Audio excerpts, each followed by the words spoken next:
we're going to get into part 3 of the fingerprint and the word of Yahuah.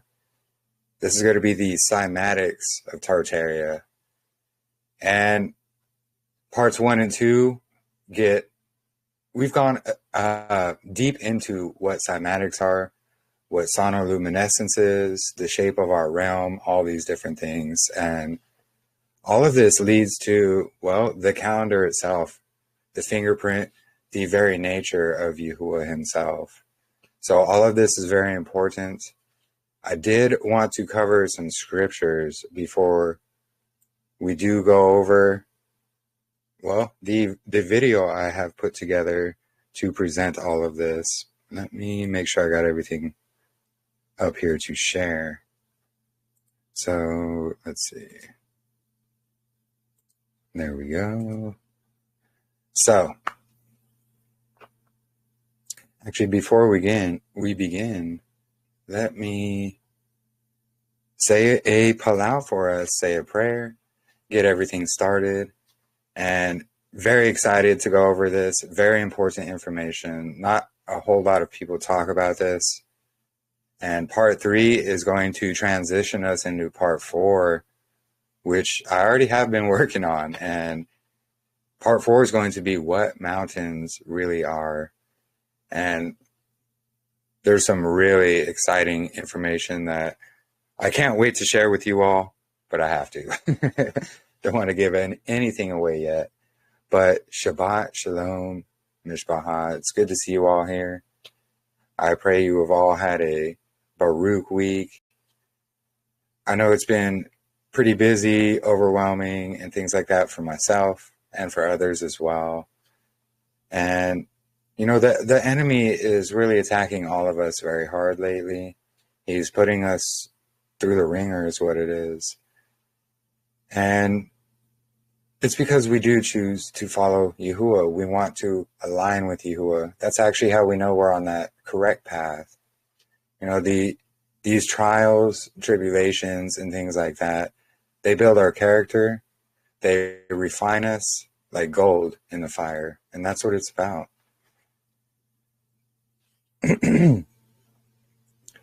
So,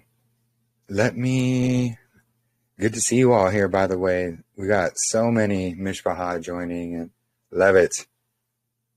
You all made it just on time as well.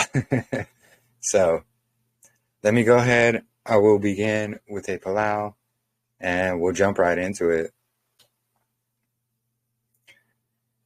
Father Abba Yahuah, we come to you in prayer to thank you for this fellowship.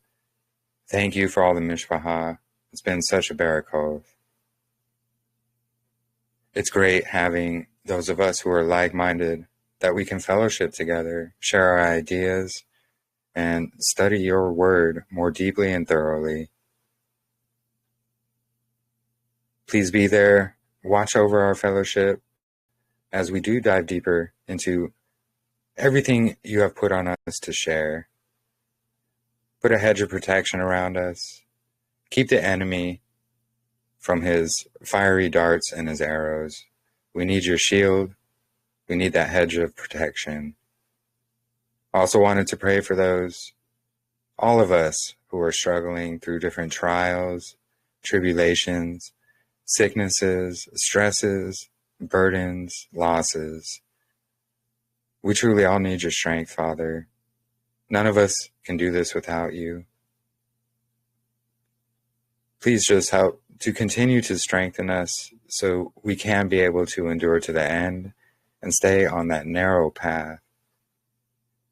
Help us to renew our hearts, our spirits, to better align to you, to follow you and your ways.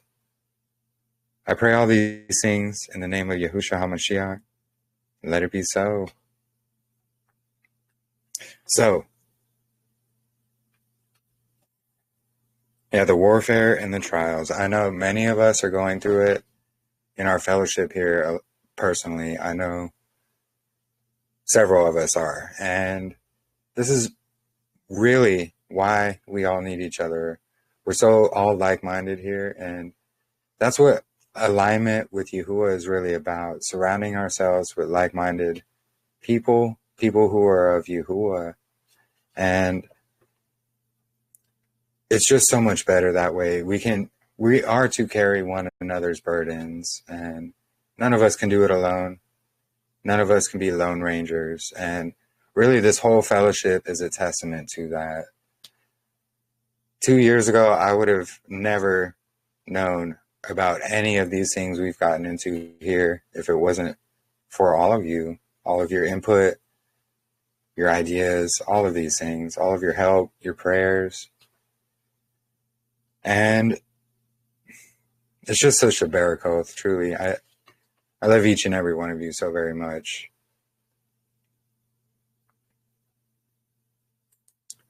But let's get into, so I want to read through some of these scriptures that are going to pertain to, well, these cymatics of Tartaria. And I'm going to go over the scriptures now because these are all going to pertain to everything we're going to see in the video that I put together.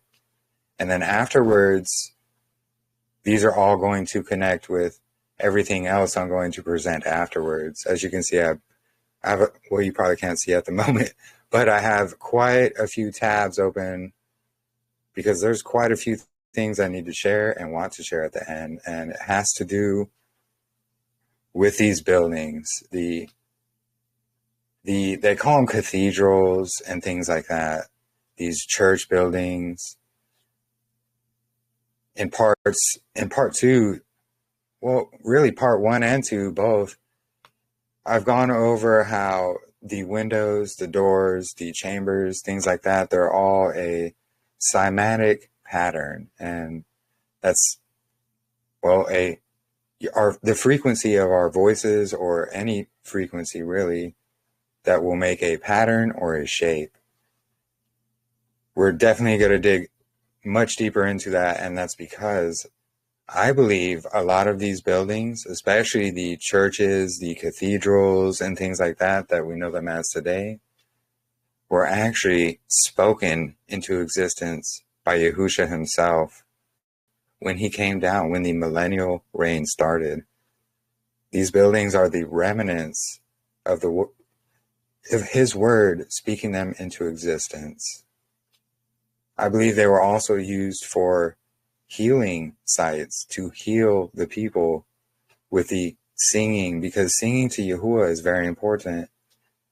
Psalms 150 especially, praise him with tambourines, our voices, all the different instruments.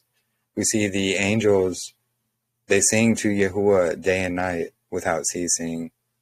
This is what sonoluminescence is. It's the angels in the Shamayim singing to Yahuah, creating the visible image of what we see as stars. The visible image of Yahuah himself is Yahusha. We've gone over all of this, and they're very important, and they're going to lead up to what we're going to get into today. And hey, Shabbat Shalom, Kayleen. You made it just in time. I think you've been here. Sorry. Anyways, this is all going to lead up to some very profound evidence we're going to go over. And it all starts with the word of Yahuah, which we're going to go over right now. So here I have several verses, and we're going to start in Malachi chapter 4, verse 1 here. And it says, "For look, the day shall come, burning like a furnace.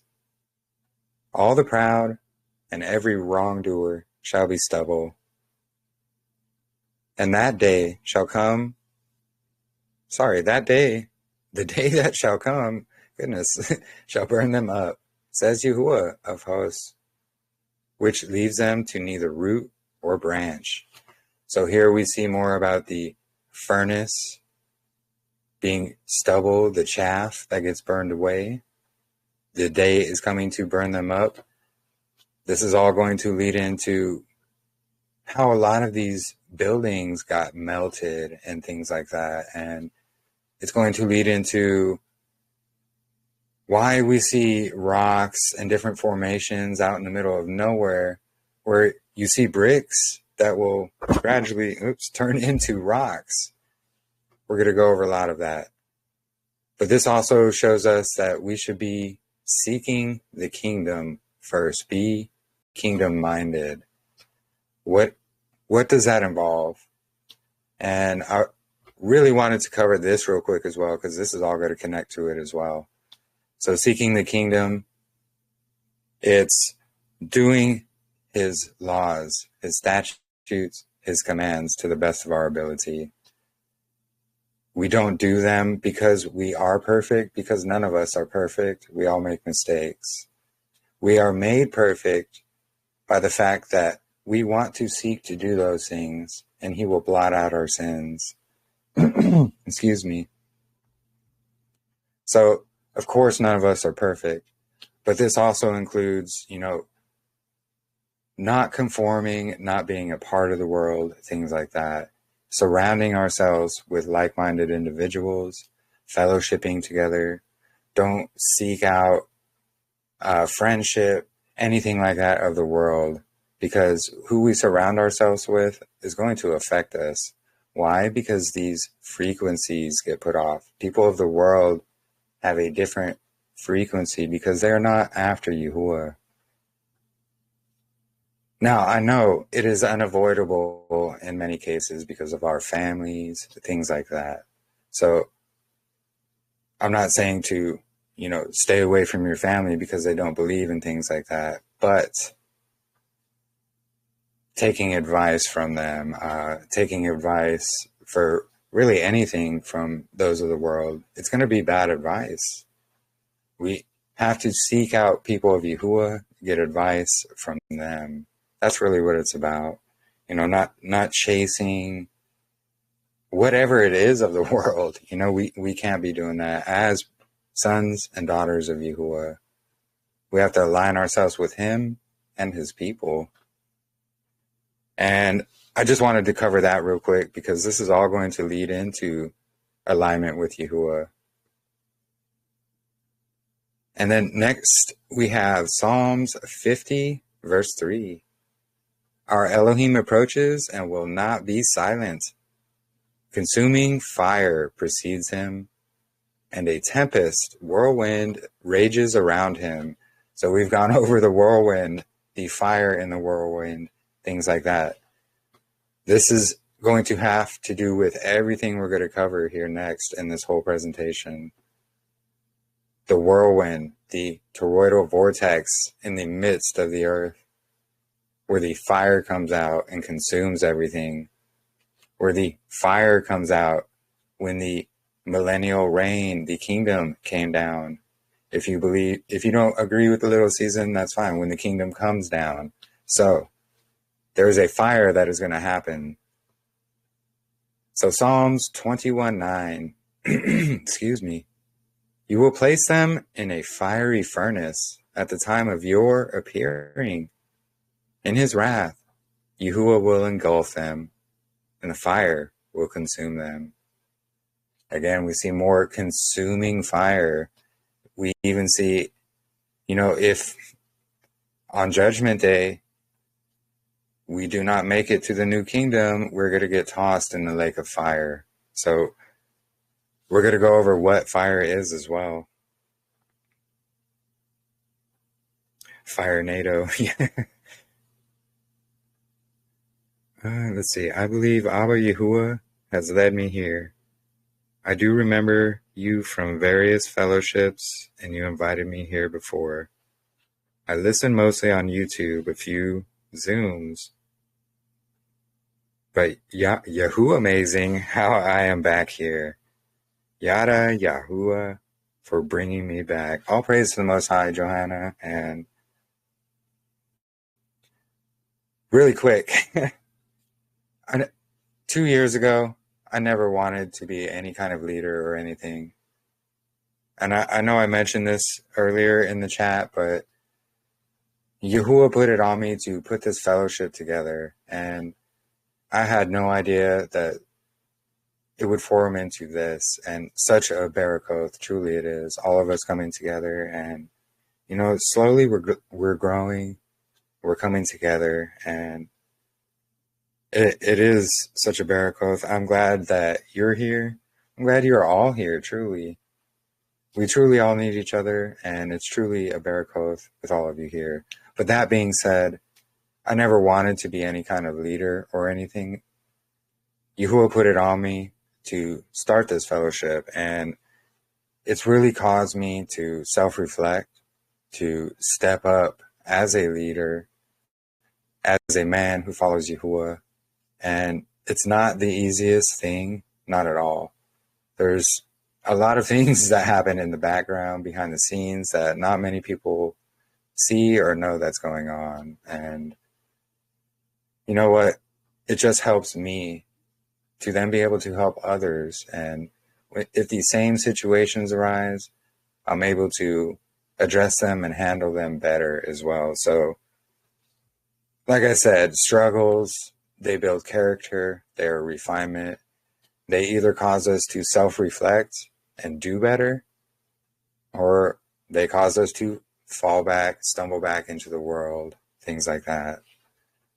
So, all praise to the Most High Yahuah. I'm so thankful for each and every one of you here as well. I know I say it a lot, but I truly mean it.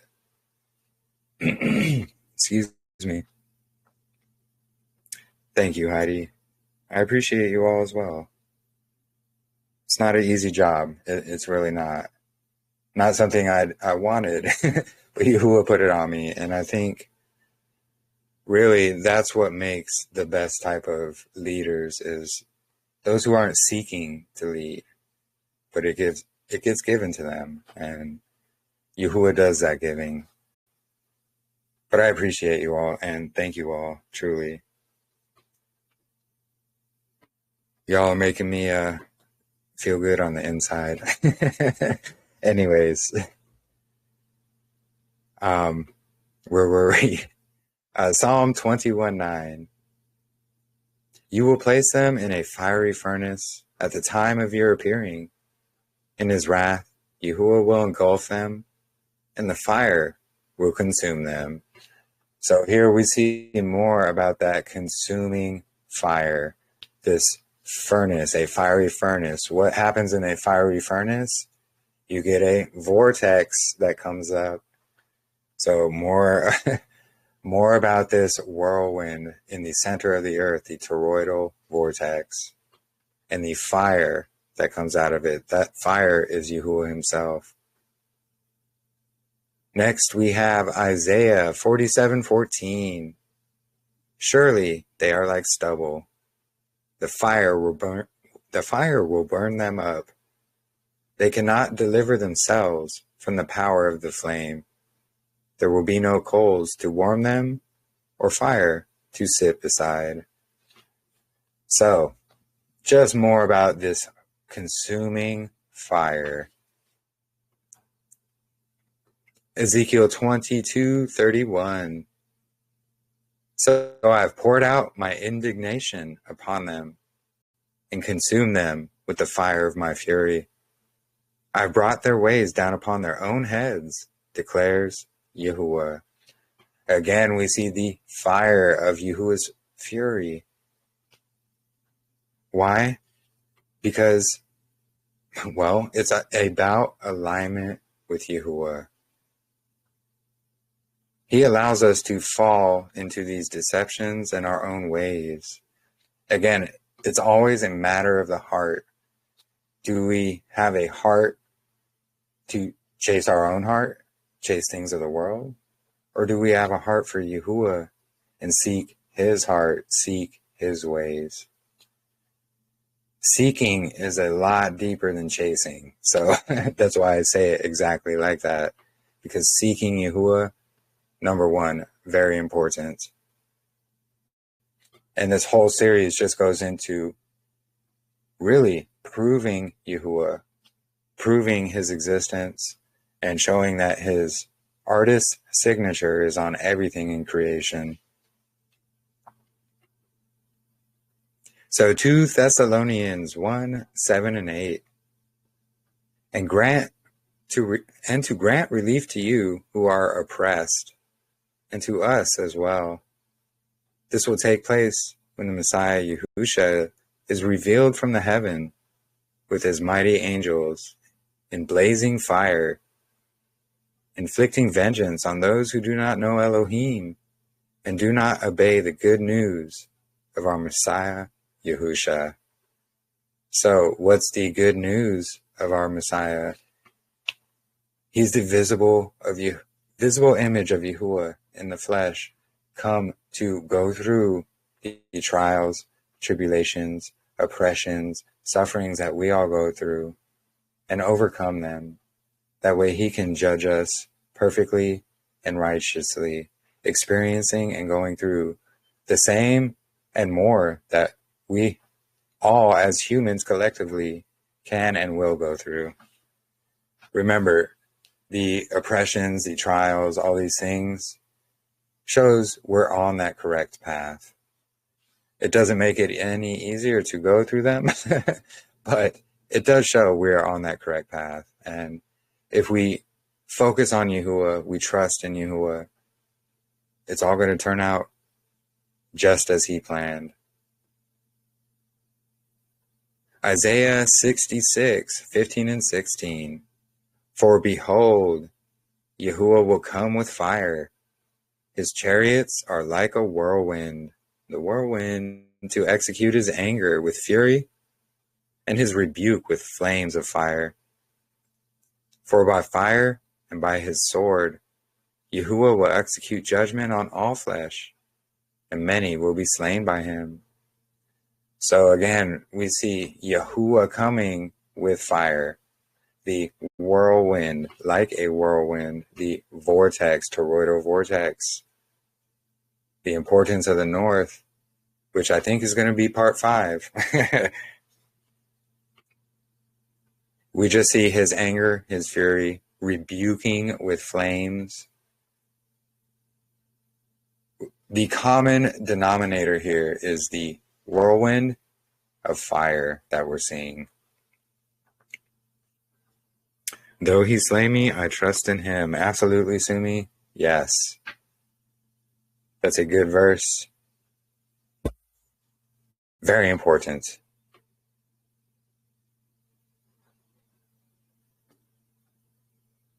I love it as well. It's something we can all reflect on.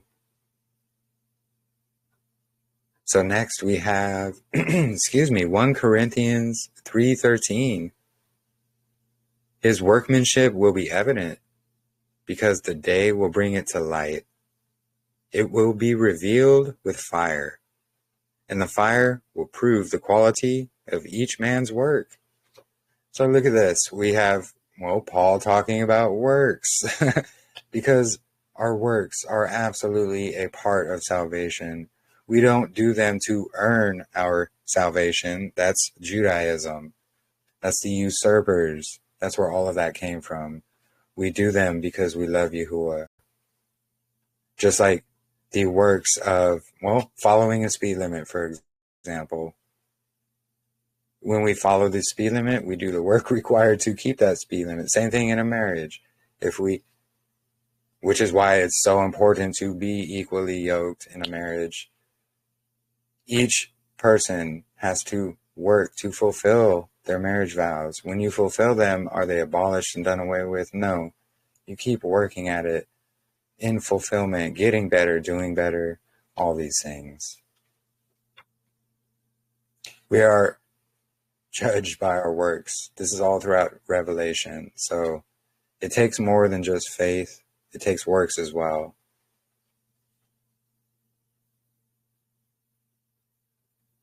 So 2 Peter 3:10. But the day of Yahuah will come like a thief. The heavens will disappear with a roar, and the elements will be destroyed by fire, and the earth and its works will be laid bare. Again, we just see more fire. The Shamayim, the heavens, will disappear with a roar.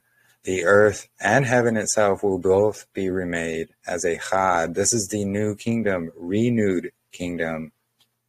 This is where time will no longer matter. We will all be able to enjoy eternal lives in peace, shalom, no more death, no more pain, no more suffering. So it's worth it to go through these sufferings and things now. And actually, we go through these things now because, well, we do suffer the consequences of our sins. And it's better to suffer these consequences immediately than to allow them to all build up. Then you suffer on the day of judgment. That's the people of the world. That's what they say. Oh, I'm following the world. Nothing bad's happening to me. Things like that. Well, of course, because the enemy is not going to attack you because you're already walking with the enemy. And the downside of that is your sins will start to overflow, just like we see Sodom and Gomorrah. Their sins overflowed. So, do we want to build up our sins, get no punishment, and just have that overflowing? No, not at all. So that is part of the trials, the sufferings, things like that, that we must experience and endure as well. But next we have Psalm 97:5. The hills melted like wax at the presence of Yahuah. At the presence of Yahuah of the whole earth. Again, we see the hills melting like wax because of this fire.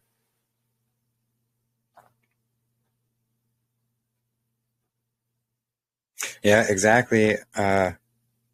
Johanna, sorry, I thought it was Kelly. You replied to Kelly.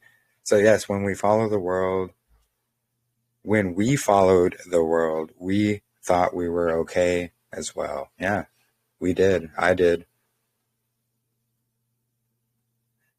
Next, we have Amos 9:5 and 13. And Yahuah of hosts is he that touches the land, and shall melt, and all that dwell therein shall mourn. And it shall rise up wholly like a flood, and shall be drowned as by the flood of Egypt. So we see Yahuah coming down, touching the land, and it melting the land. And the last verse for now is going to be Micah 1:4. The mountains will melt beneath him, and the valleys will split apart like wax before the fire, like rushing down a slope. So this is also not only to do with the melting fire that is going to be very important for everything we're going to cover, but this also has to do with what I believe is before the millennial reign, the lands were much closer together surrounding the north. This is why it was so easy for them to go to the north and things like that. Much different than the land we see today, but that's a whole nother topic. We're going to cover that in another part. But this has everything to do with the melting of mountains, land, really everything. From the vortex, the whirlwind, the toroidal vortex of Yahuah right in the north. This is why the north is so very important. So let me go ahead and share just one more thing here before we get into the video. Where is... Oh, here it is. Hold on one second. I need to change screens. There we go. So I wanted to cover more things about the term melt that we see in Scripture. And I wanted to read through this. We see it's 33 occurrences throughout Scripture. And it's going to be on the right-hand side of the screen here as we scroll down. But I wanted to read through some of this because it's going to pertain to everything we're going to go through. So in scriptural literature, The term melt is often used metaphorically to describe the process of transformation, dissolution, or the weakening of strength and resolve. The imagery of melting is employed in various contexts, including physical, emotional, and in the Ruach, in the spiritual, physical melting. So the concept of melting is occasionally used in Scripture to describe the physical transformation of materials. For instance, in the context of refining metals, melting is a necessary process to purify and separate valuable elements from impurities. So we see going through this fire, that's what it does. It gets rid of the impurities, not only in the metals, but in us as well. This is why when heaven and earth are going to be remade, it's all going to be consumed with fire, because the impurities will be gotten out. So this imagery is used to illustrate Yahuah's refining work in the lives of his people. In Ezekiel 22, verses 20 through 22, Yahuah speaks of gathering Israel into the furnace of affliction to melt them as silver is melted, symbolizing purification and judgment. As silver, copper, iron, lead, and tin are gathered into a furnace to be melted with a fiery blast, so I will gather you in my anger and wrath, put you inside, and melt you. Very important. This is also about dying to our flesh, dying to ourselves daily. Emotional and spiritual melting. Scripture also uses the concept of melting to describe the emotional and spiritual state of individuals or groups. This is often associated with fear, despair, or a loss of courage. In Joshua 2:11, Rahab recounts the fear that gripped the inhabitants of Jericho, upon hearing of the Israelites' approach. When we heard this, our hearts melted, and everyone's courage failed because of you. For Yahuah, your Elohim, is Elohim in the Shamayim above and on the earth below. Similarly, man, I can't say that word. Similarly, in Psalm 22:14, David uses the imagery of melting to express his profound anguish and vulnerability. I am poured out like water, and all my bones are disjointed. My heart is like wax. It has melted within me. This vivid description captures the psalmist's intense emotional distress and sense of being overwhelmed. I know, myself included, know this exact feeling, what David is describing here in Psalm 22:14. Our heart melting like wax, melting within inside of us. It's that feeling of intense emotional distress and being overwhelmed. Divine judgment. Well, I don't want to say these words. So we have judgment, and, well, what do I say besides cosmic here? It's definitely not cosmic. Realm melting, I guess. I should have looked up a better word to use. Anyways, the prophetic literature of Scripture sometimes employs the imagery of melting to depict judgment and upheaval. In Nahum 1:5-6, the mountains quake before Yahuah, and the earth melts at his presence, illustrating the overwhelming power and the Kodeshness of Yahuah. So really quick, I actually have Nahum. I wanted to read through this. So Nahum chapter 1, verses 3-6, I'm going to read. And this says, Yahuah is patient and great in power, but by no means leaves unpunished. Yahuah has his way in the whirlwind and in the storm. and the clouds are the dust of his feet. The whirlwind, it's so profound. He is rebuking the sea, and it dries up, and all the floods he has made dry. Bashan and Carmel are withering, and the flower of Lebanon is languishing. Mountains have shaken before him, and the hills have melted, and the earth is lifted up at his presence. And the earth and all who dwell in it. Who does stand before his rage? And who rises up in the heat of his displeasure? His wrath is poured out like fire, and the rocks have been broken by him. Again, we see more whirlwind, fire, the judgment of fire, the consuming fire that not only consumes us, but the earth, the land as well, the buildings. Keep all of this in mind. So where was I? So the mountains quake before him, the hills melt away, the earth trembles at his presence. The world and all its dwellers, who can withstand his indignation? Who can endure his burning anger? So we just read this, but let me continue. This imagery is also present in eschatological. I can say this word, but not right now, apparently. Eschatological context, where the melting of earth and heaven signifies the final judgment and the establishment of a new, I would say, renewed creation.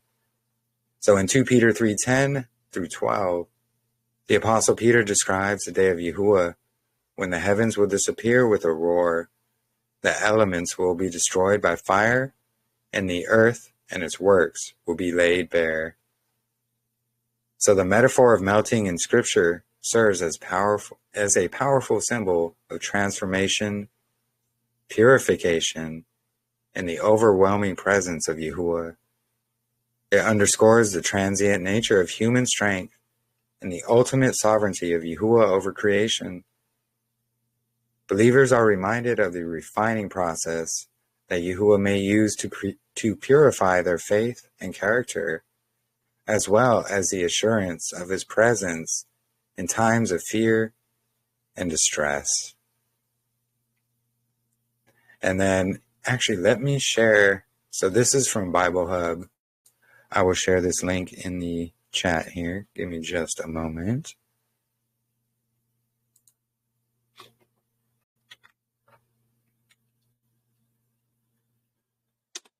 So there's the link to what we just read on screen. And so now we're going to get into the video I put together, and very important topic. This is all going to connect parts 1, 2, and 4. Really, all of this is going to connect together, and this is going to go over what these cathedrals, these buildings, and things like that, what their purpose was, where they came from, what happened to them. And after the video, we're going to go into a whole lot more depth, and I'm just going to give a little kind of a teaser here right now, but I believe the Dead Sea Scrolls, that whole community, that whole area, is actually a melted building. And you're going to see why I believe that, and we're going to go over it after the video here. So, and this, it takes a lot of time and effort to actually edit and put together these videos. There's so many things I have to edit out, because a lot of the videos, they have this, well, mainstream point of view where, they believe we live on a spinning ball, in a vacuum, things like that. So there's quite a bit I have to edit out about all that nonsense. But there's also quite a bit that's going to show you why I believe these buildings were made by the word of Yahuah himself. So let me share that. And this is going to be the Word of Yahuah, the Cymatics of Creation, and the Fingerprint of Yahuah, Part 3, the Cymatics of Tartaria. And without further ado, we'll get right into it.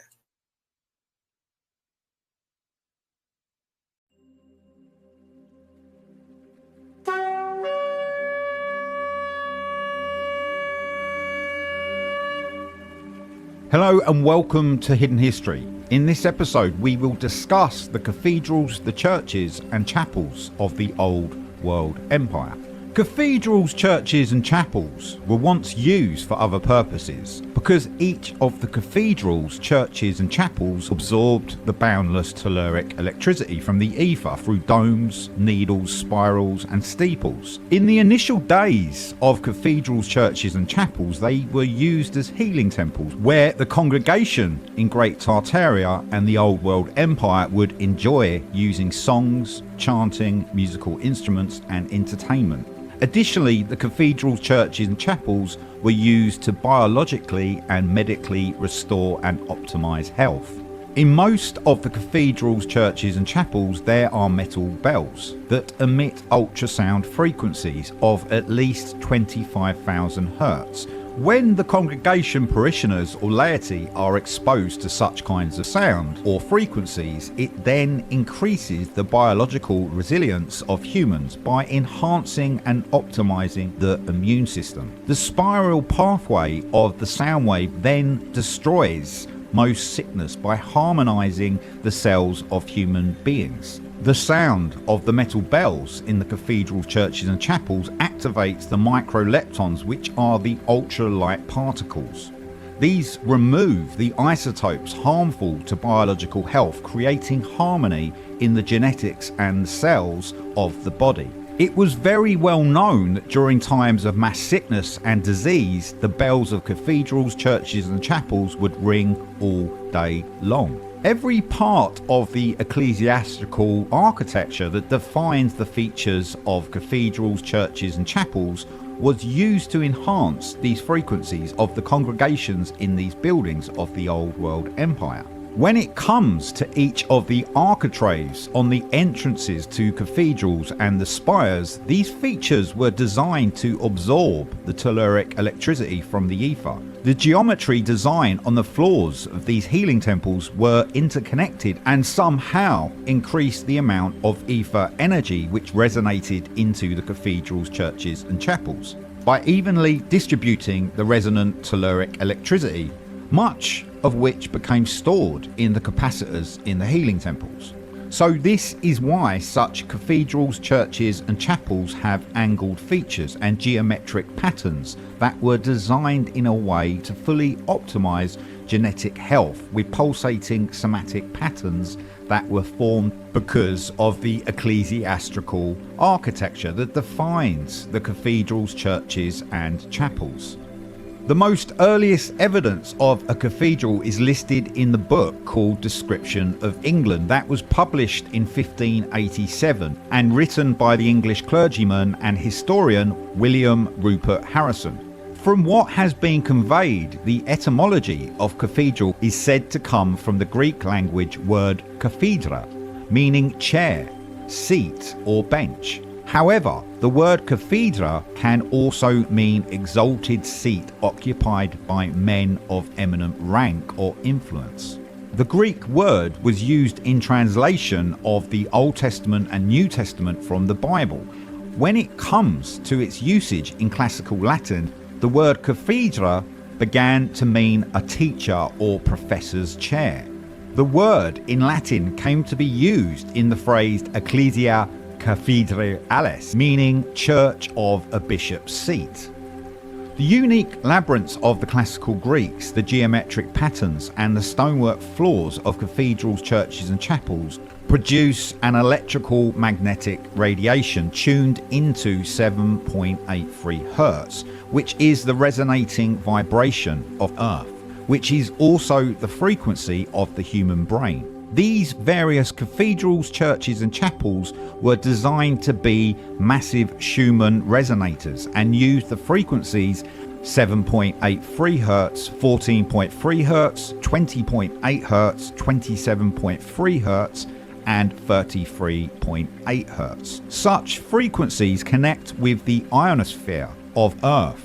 It is these resonances which human beings need to fully connect to and continue to access whenever they want, as they are part of the Earth frequency field.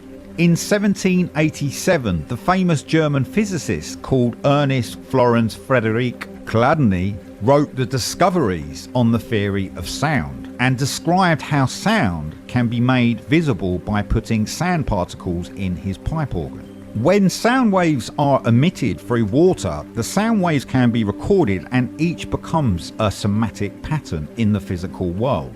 When we look at these somatic patterns, each of them looks very similar to the geometric shapes that are used in the cathedrals, churches and chapels. So the combination of frequencies interacts with the architecture of the cathedrals, churches and chapels and forms huge frequency fields that could restore the biological health of the congregations, parishioners or laities in these healing temples. The oldest cathedral on planet Earth is in the cityscape of Var-Pushvad in western Armenia. The Echi Miazan Cathedral was apparently built in 483 AD, but these healing temples would date back a lot further and were built on geomagnetic ley lines. We must note how Armenia is right next to Georgia and next to the Islamic Republic of Turkey. Before the repurposing of these healing temples, the rose windows did not contain silicon dioxide or glass and instead contained quartz crystals.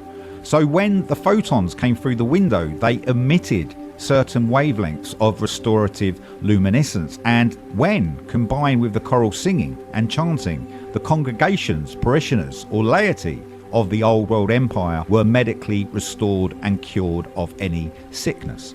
During the early medieval period and the Dark Ages, there was a repurposing of many cathedrals, churches and chapels. Some of these buildings were converted by the Roman Catholic Church and the Vatican City-State.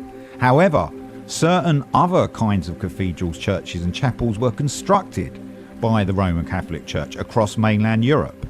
It has been proven that human beings that are exposed to music in the frequency range of 70 decibels to 85 decibels produced a higher number of viable red blood cells than if exposed to silence. The lower frequencies of music gives oxygen to the hemoglobin molecules than faster frequencies. And this was the case in the healing temples of Great Tartaria and the Old World Empire. So the lower frequencies mimic the heartbeat and cause the hemoglobin in human beings to uptake the dissolved oxygen in the blood. So through the night, while resting in what the human beings in Great Tartaria and the Old World Empire called incubation sleep, these musical frequencies restored and helped to self-regulate their bodies. So as the bodies of human beings are made of around 60% water, music will have a huge influence on the body. Lower frequencies will boost the oxygen in the blood of human beings and boost the response of the immune system. Along with this, each of the ornate metallic pipe organs and the choral singing or chanting at lower and higher frequencies within the cathedrals, churches and chapels repeatedly formed somatic vibration that could optimize the congregations, parishioners or laity that were inside. When you look at the choir stalls within cathedrals, churches and chapels and the intricacy built into the design, was this architecture somehow vibrationally working with the choirs and musical instruments played in these healing temples?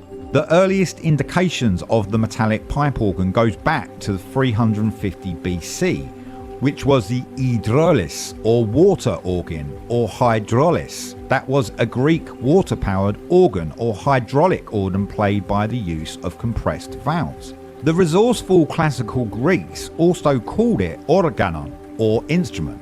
But from the 31st of January 1846 and onwards, all this information was suppressed and organs were detuned, changing the frequency of these restorative tools. It is by no mistake that every building from the Old World Empire and Great Tartaria contains a metallic pipe organ. And this isn't always in cathedrals, churches and chapels. You have the Royal Albert Hall, Alexandra Palace and Blenheim Palace in the United Kingdom. But all over planet Earth these edifices contained organs. We can see with the chronovisor of the Roman Catholic Church and the Vatican City State, which is a device that can be used to look into the past and uses the metallic pipe organs. According to what the chronovisor found, it was a kind of acoustic-based occult technology in Great Tartaria and the Old World Empire. When you look into the historical narratives about these cathedrals, churches and chapels, along with other relatable buildings, you will begin to see glitches, redacted information and deleted words in the building records, construction times, what the purpose was of many of these cathedrals, churches and chapels, and what they actually were. What was the true purpose of these buildings? Were they healing temples? Others have applied the same technique and studied the cymatic patterns displayed when bells chimed within the structures.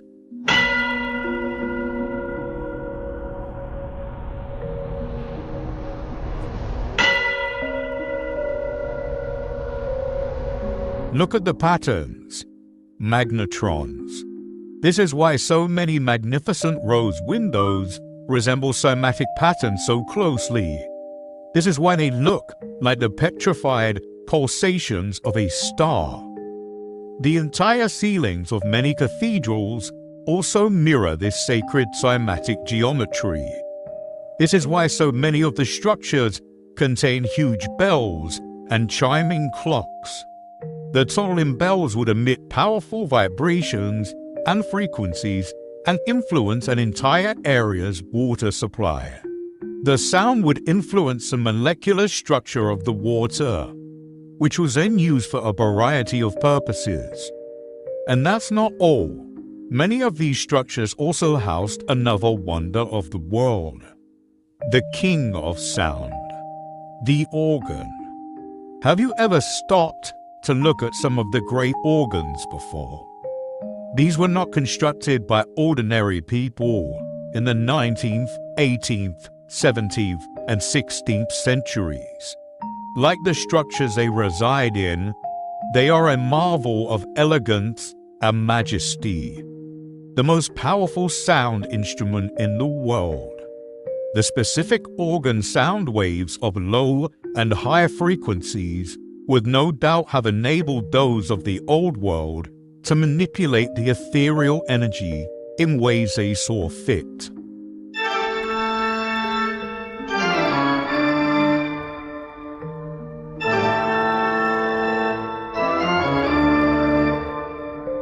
The magnetron rose windows that would not have contained glass would amplify these sound waves, which in turn would influence the molecular structure and properties of the etherized living water.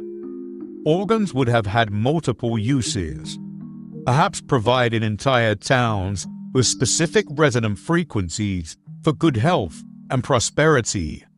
The specific functions of the organ have been deliberately hidden and withheld from our knowledge.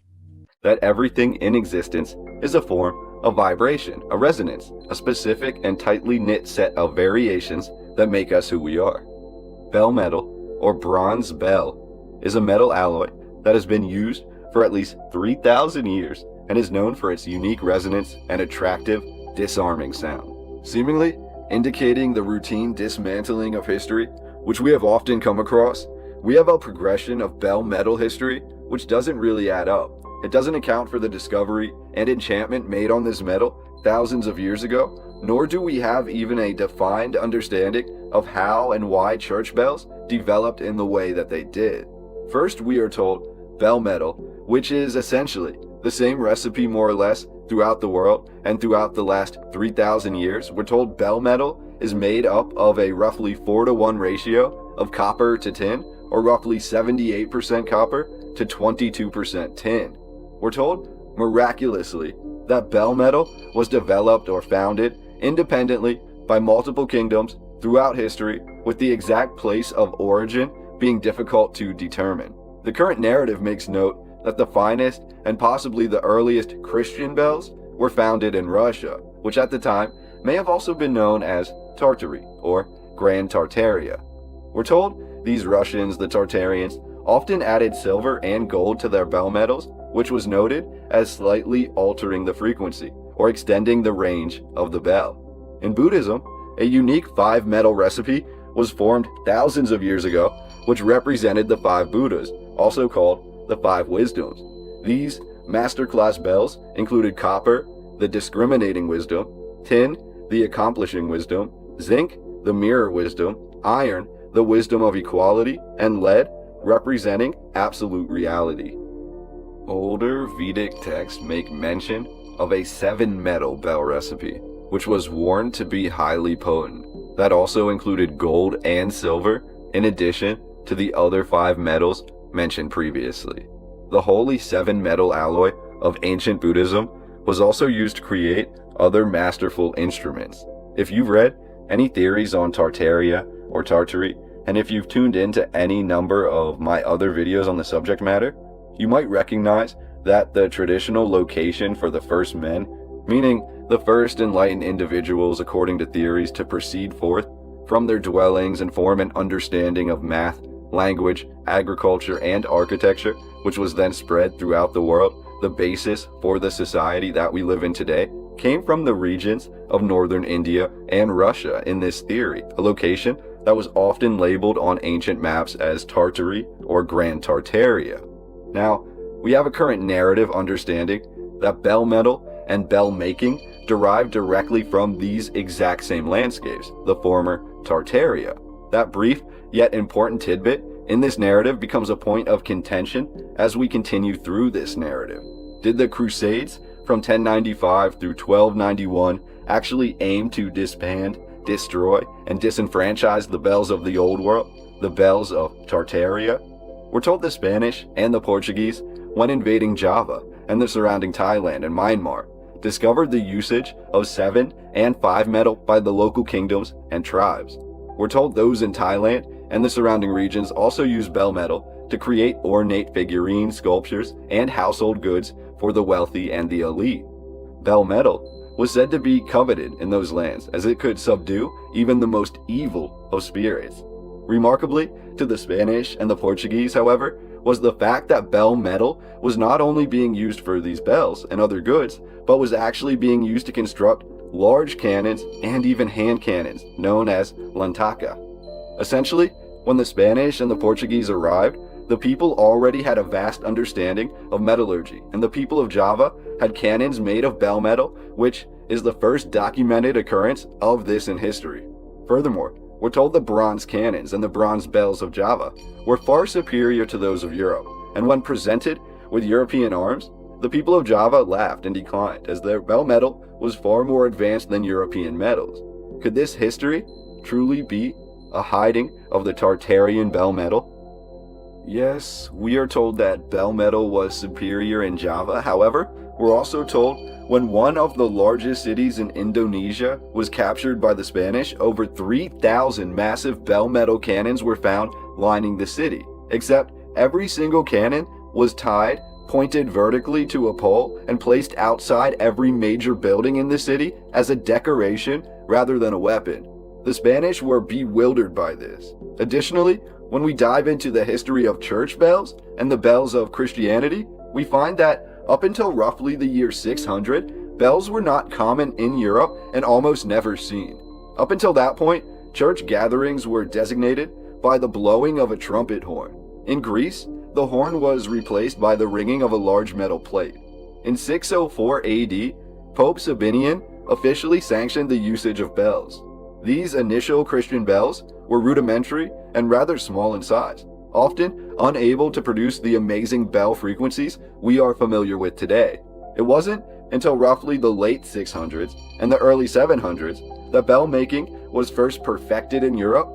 This was said to have occurred in Campania, Italy, and then bells in Europe became consistently known as Campania or Nola, both names from the eponymous city of this region. However, seemingly adding to our discussion of the first men, the Tartarians, being the progenitors of bell metal, we're told that bells became commonplace in Europe due to the Celtic influence. Little is explained about this, however, there's significant evidence tying the early Celtic people to northern India, and the similarity of the runes and symbols used as well as the construction of similar earthworks have led many to speculate the Celtic bells of Europe may be the same origin of the Russian, Indian, or sometimes called Tartarian bells of Asia. Now diving into this further, bell making and bell metal in Europe was said to have been brought to the limelight in Campania. Campania is Italy's third most populous region, which well over 5 million people call home. The capital of this region is Naples, the third largest urban area in the European Union. However, what really makes Campania stand out is the fact it is home to 10 of Italy's 58 World Heritage Sites, including Pompeii and Mount Vesuvius.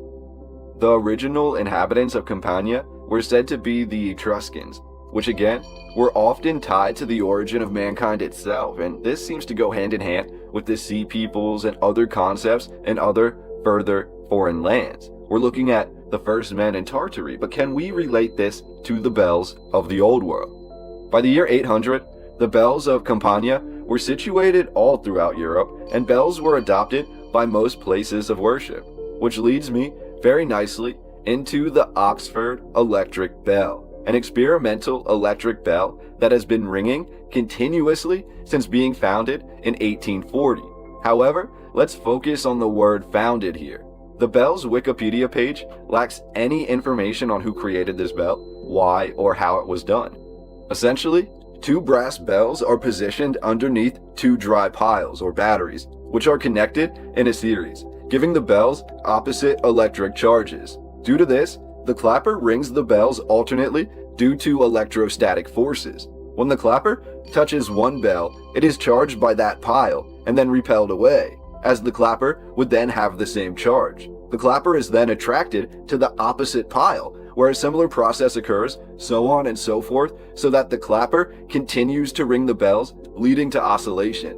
We're told the two piles, the batteries, have not been charged since 1840, and most likely will not need charged again for hundreds if not thousands of years. What's remarkable? The exact makeup of the batteries is not known, and will most likely never be known until the device stops working, which is unlikely to occur in our lifetimes. Many claim the Oxford electric bell is a form of perpetual motion machine, and it is, in fact, one of 3 long-term physics experiments that have been occurring over the last 200 years, also including the Beverly clock and the pitch drop experiments. Due to the Oxford electric bell having been discovered already running in 1840, some have theorized the bell was produced as far back as 1825, meaning come January of 2025, this bell would have been ringing continuously for 200 years. I am going to wrap up the video there. Honestly, before I go, I want to say thank you from the bottom of my heart for being here. This work, my research, my discoveries would not be possible without each and every one of you who is intrigued by the mysteries of the old world. I see many out there who are diving into these topics head first, and with your experiences and mine, hopefully we will be able to enlighten others and heighten the intrigue into the real history of our world.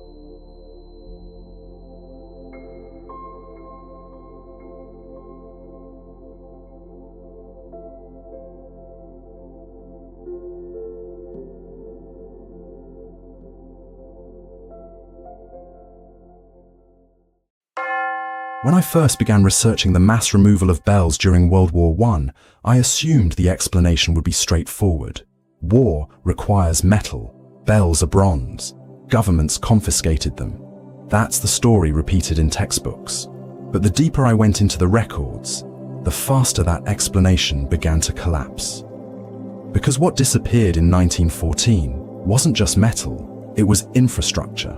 For centuries, bells regulated daily life. They marked time before clocks were common. They coordinated work, warnings, gatherings, and emergencies. Entire towns were synchronized by sound. So when the bells were removed, communities didn't just lose objects. they lost a system. What immediately stood out was how uniform the removals were. Across Europe, even across enemy nations, the same orders appeared at the same time. France, Germany, Austria-Hungary, Italy, different governments, different languages, identical action. Bells were lowered carefully, documented, transported intact. That alone was strange, because if urgency was the goal, preservation makes no sense. Then came the first anomaly. The bells weren't melted immediately. Instead, they were stored. As I combed through municipal archives and wartime photographs, I kept finding the same images repeated across regions. Rows of bells, stacked in open fields, lined up beside rail lines, catalogued and numbered. These were not scrap piles, they were organized inventories. If the goal was to turn bells into weapons, why pause the process? Why transport them long distances, only to leave them untouched? And then comes the silence in the record. After the war, Europe rebuilt aggressively.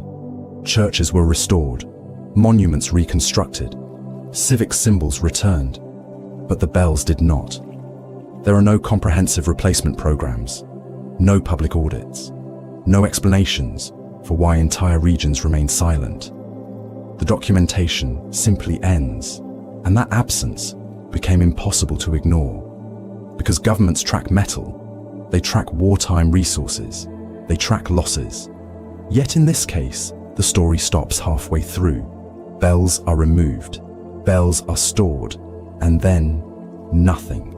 No confirmation of melting, no matching foundry outputs, no final accounting, which leads to the question that started this investigation. If this was only about metal, why were the bells never returned? In the next episode, I'll show you the evidence that made this question unavoidable. Photographs that survived, storage fields that were documented, and records that reveal the problem was never what was written, but what was missing. Because once you see how these bells were handled, it becomes clear they were never treated like scrap at all.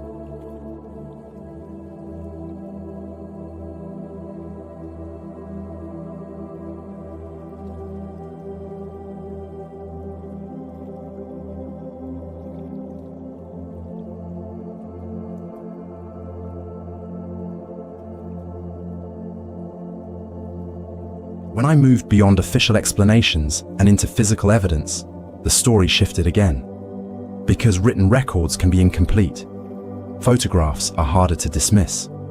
The first image I found came from a regional archive in Central Europe.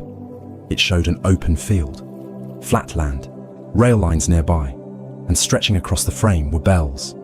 Not one or two, dozens, then hundreds, stacked carefully on wooden supports, arranged in rows, each bell upright, undamaged.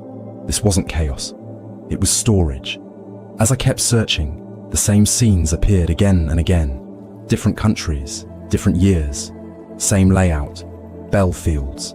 Some were photographed beside rail yards, others near military depots, a few near foundries, but never inside them. And that distinction matters, because scrap metal doesn't get stored like this. Scrap is piled, broken, sorted by weight. These bells were intact. More than that, many still bore identification marks, catalogue numbers, town names, foundry stamps. In several photographs, the markings are clearly visible, which means someone intended to keep track of them. That realization forced me to stop assuming destruction was the goal, because you don't catalogue something you're about to erase. I began cross-referencing these images with municipal inventories. Many towns kept pre-war bell registries, weights, dimensions, casting dates. Those registries confirmed the removals. But when I followed the trail forward, something broke. There were no matching foundry receipts, no records of alloy breakdown, no spike in bronze output corresponding to the number of bells removed. Wartime production logs list shells, casings, artillery components, but not bells, and not in the quantities that should exist if these fields were processed. In some regions, hundreds of bells vanished from records entirely, not destroyed, not repurposed, just absent. What makes this more unsettling is the effort involved. These bells were massive, Some weighed several tons. Moving them required cranes, rail cars, dozens of workers. That level of coordination doesn't happen accidentally. So why go through all that effort, only to stop? Official historians often explain this away as wartime confusion, but confusion doesn't create patterns. And these patterns were precise. Same handling methods, same storage layouts, same lack of follow-through, across borders, across years, across political systems. The more records I checked, the clearer the issue became.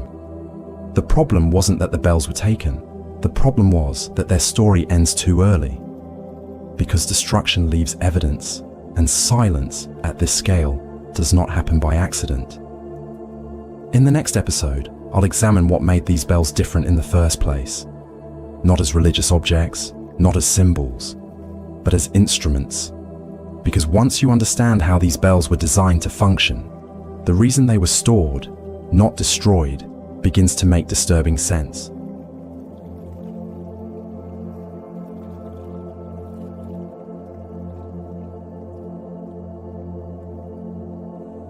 By the time I reached this stage of the research, the question had changed.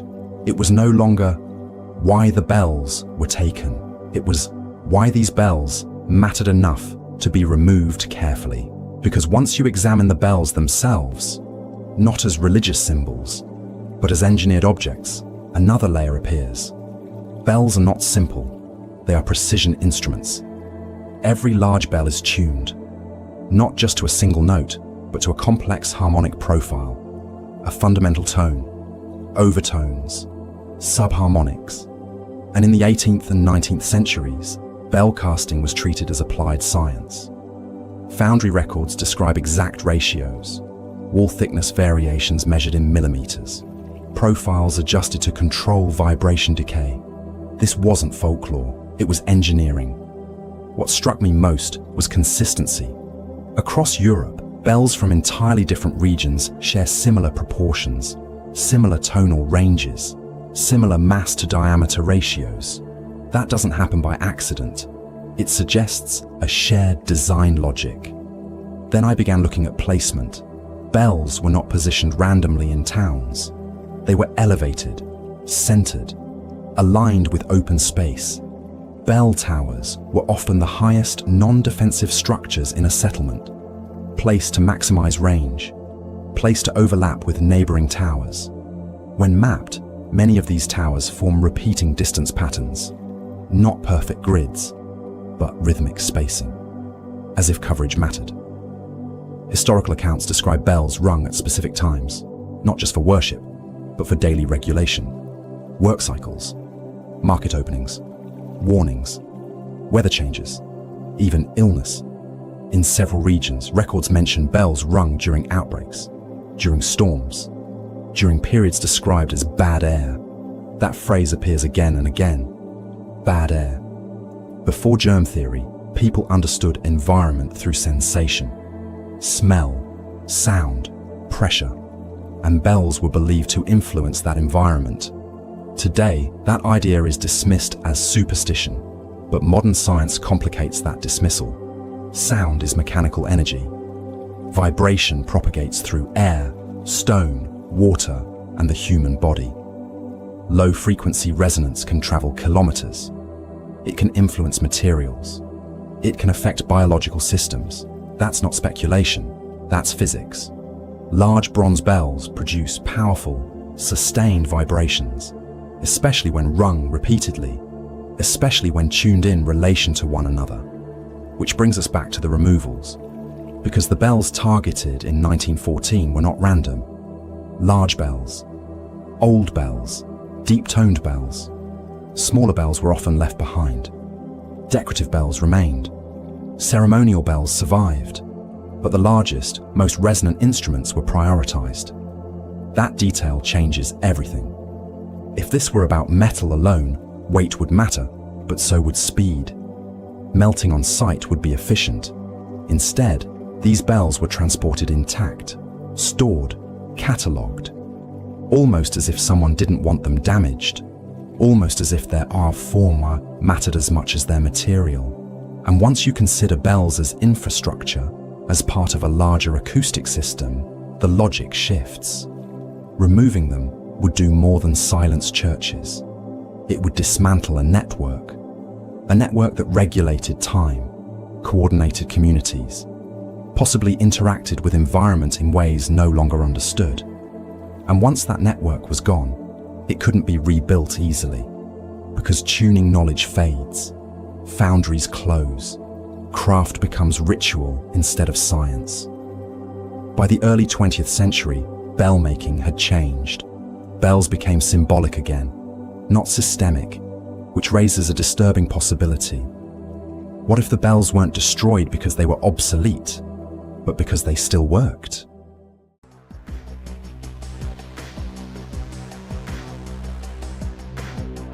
Just like an electrical circuit, it's not by accident that such techniques are identical to those used in pyramids and stone chambers, whose geometric and electric properties are also known to affect the human body.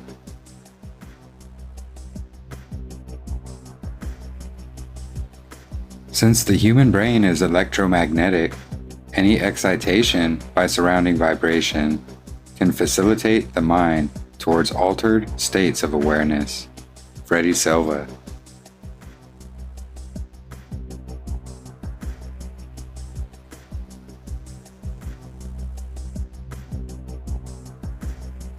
Altered states of awareness?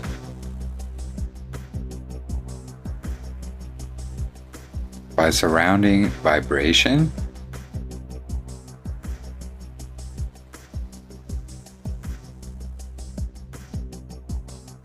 Like the chanting or singing in a church or cathedral?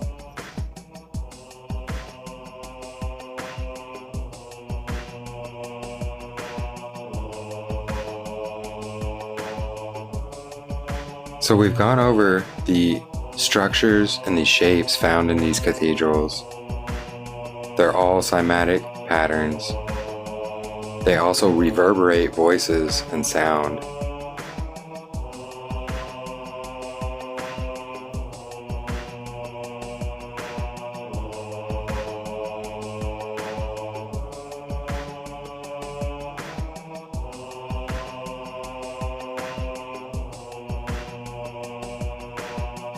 The world around us is nothing but frequency, the cymatics of Yahuah's voice.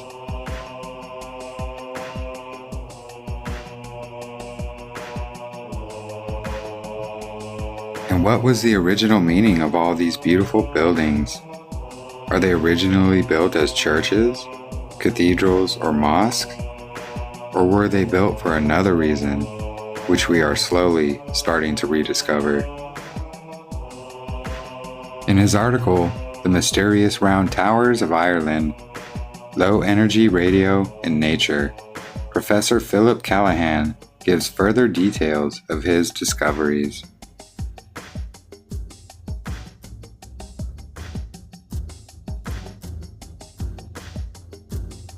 Another strange thing about the towers is that the dirt that fills the base below the high doors, each door has a different level of dirt filling the base, as if they were tuned like a pipe organ.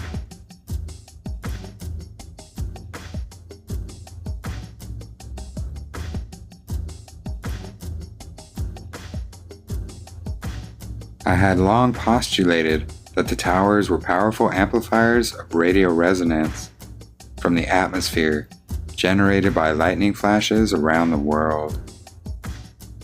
The ether, the waters above.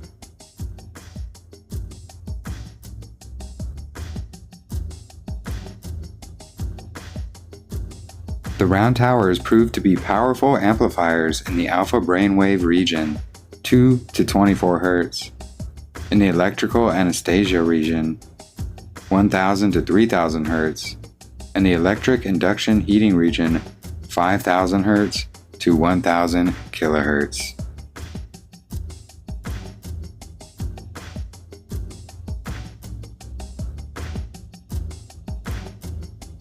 It's fascinating that just above the surface of the ground, about 2 to 4 feet up, there is a null of atmospheric frequencies that get stronger and stronger until at 9 to 15 feet above the surface, they are extremely strong. So the higher the building, the better it can collect the atmospheric frequencies and energy from the ether.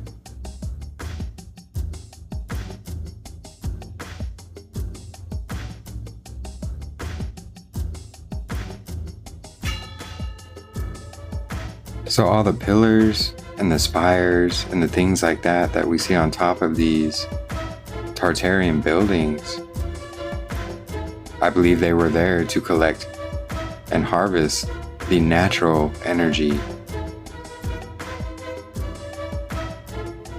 Nikola Tesla discovered this. Are these buildings huge antennas for receiving and transmitting atmospheric energy?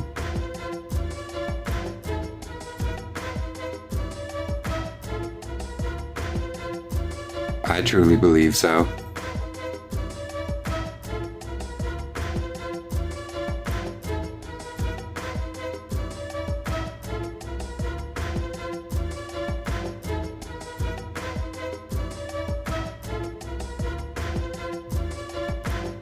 And what about all those so-called ornaments? Are they really just for decoration? Or do they serve another purpose?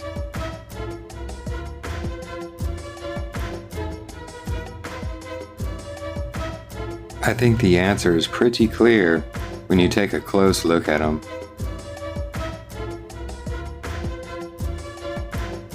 The specific metals, the intricate patterns, these aren't just for decoration.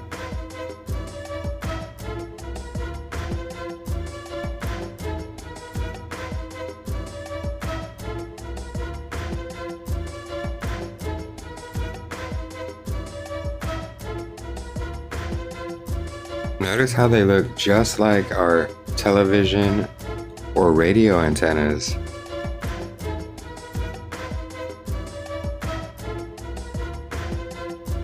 Does this remind you of tuning forks?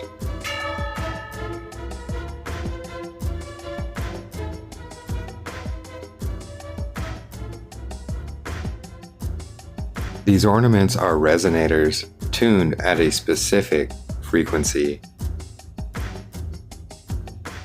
Vibration creates shape, and shape creates vibration. The cymatics of Yahuah, His Word.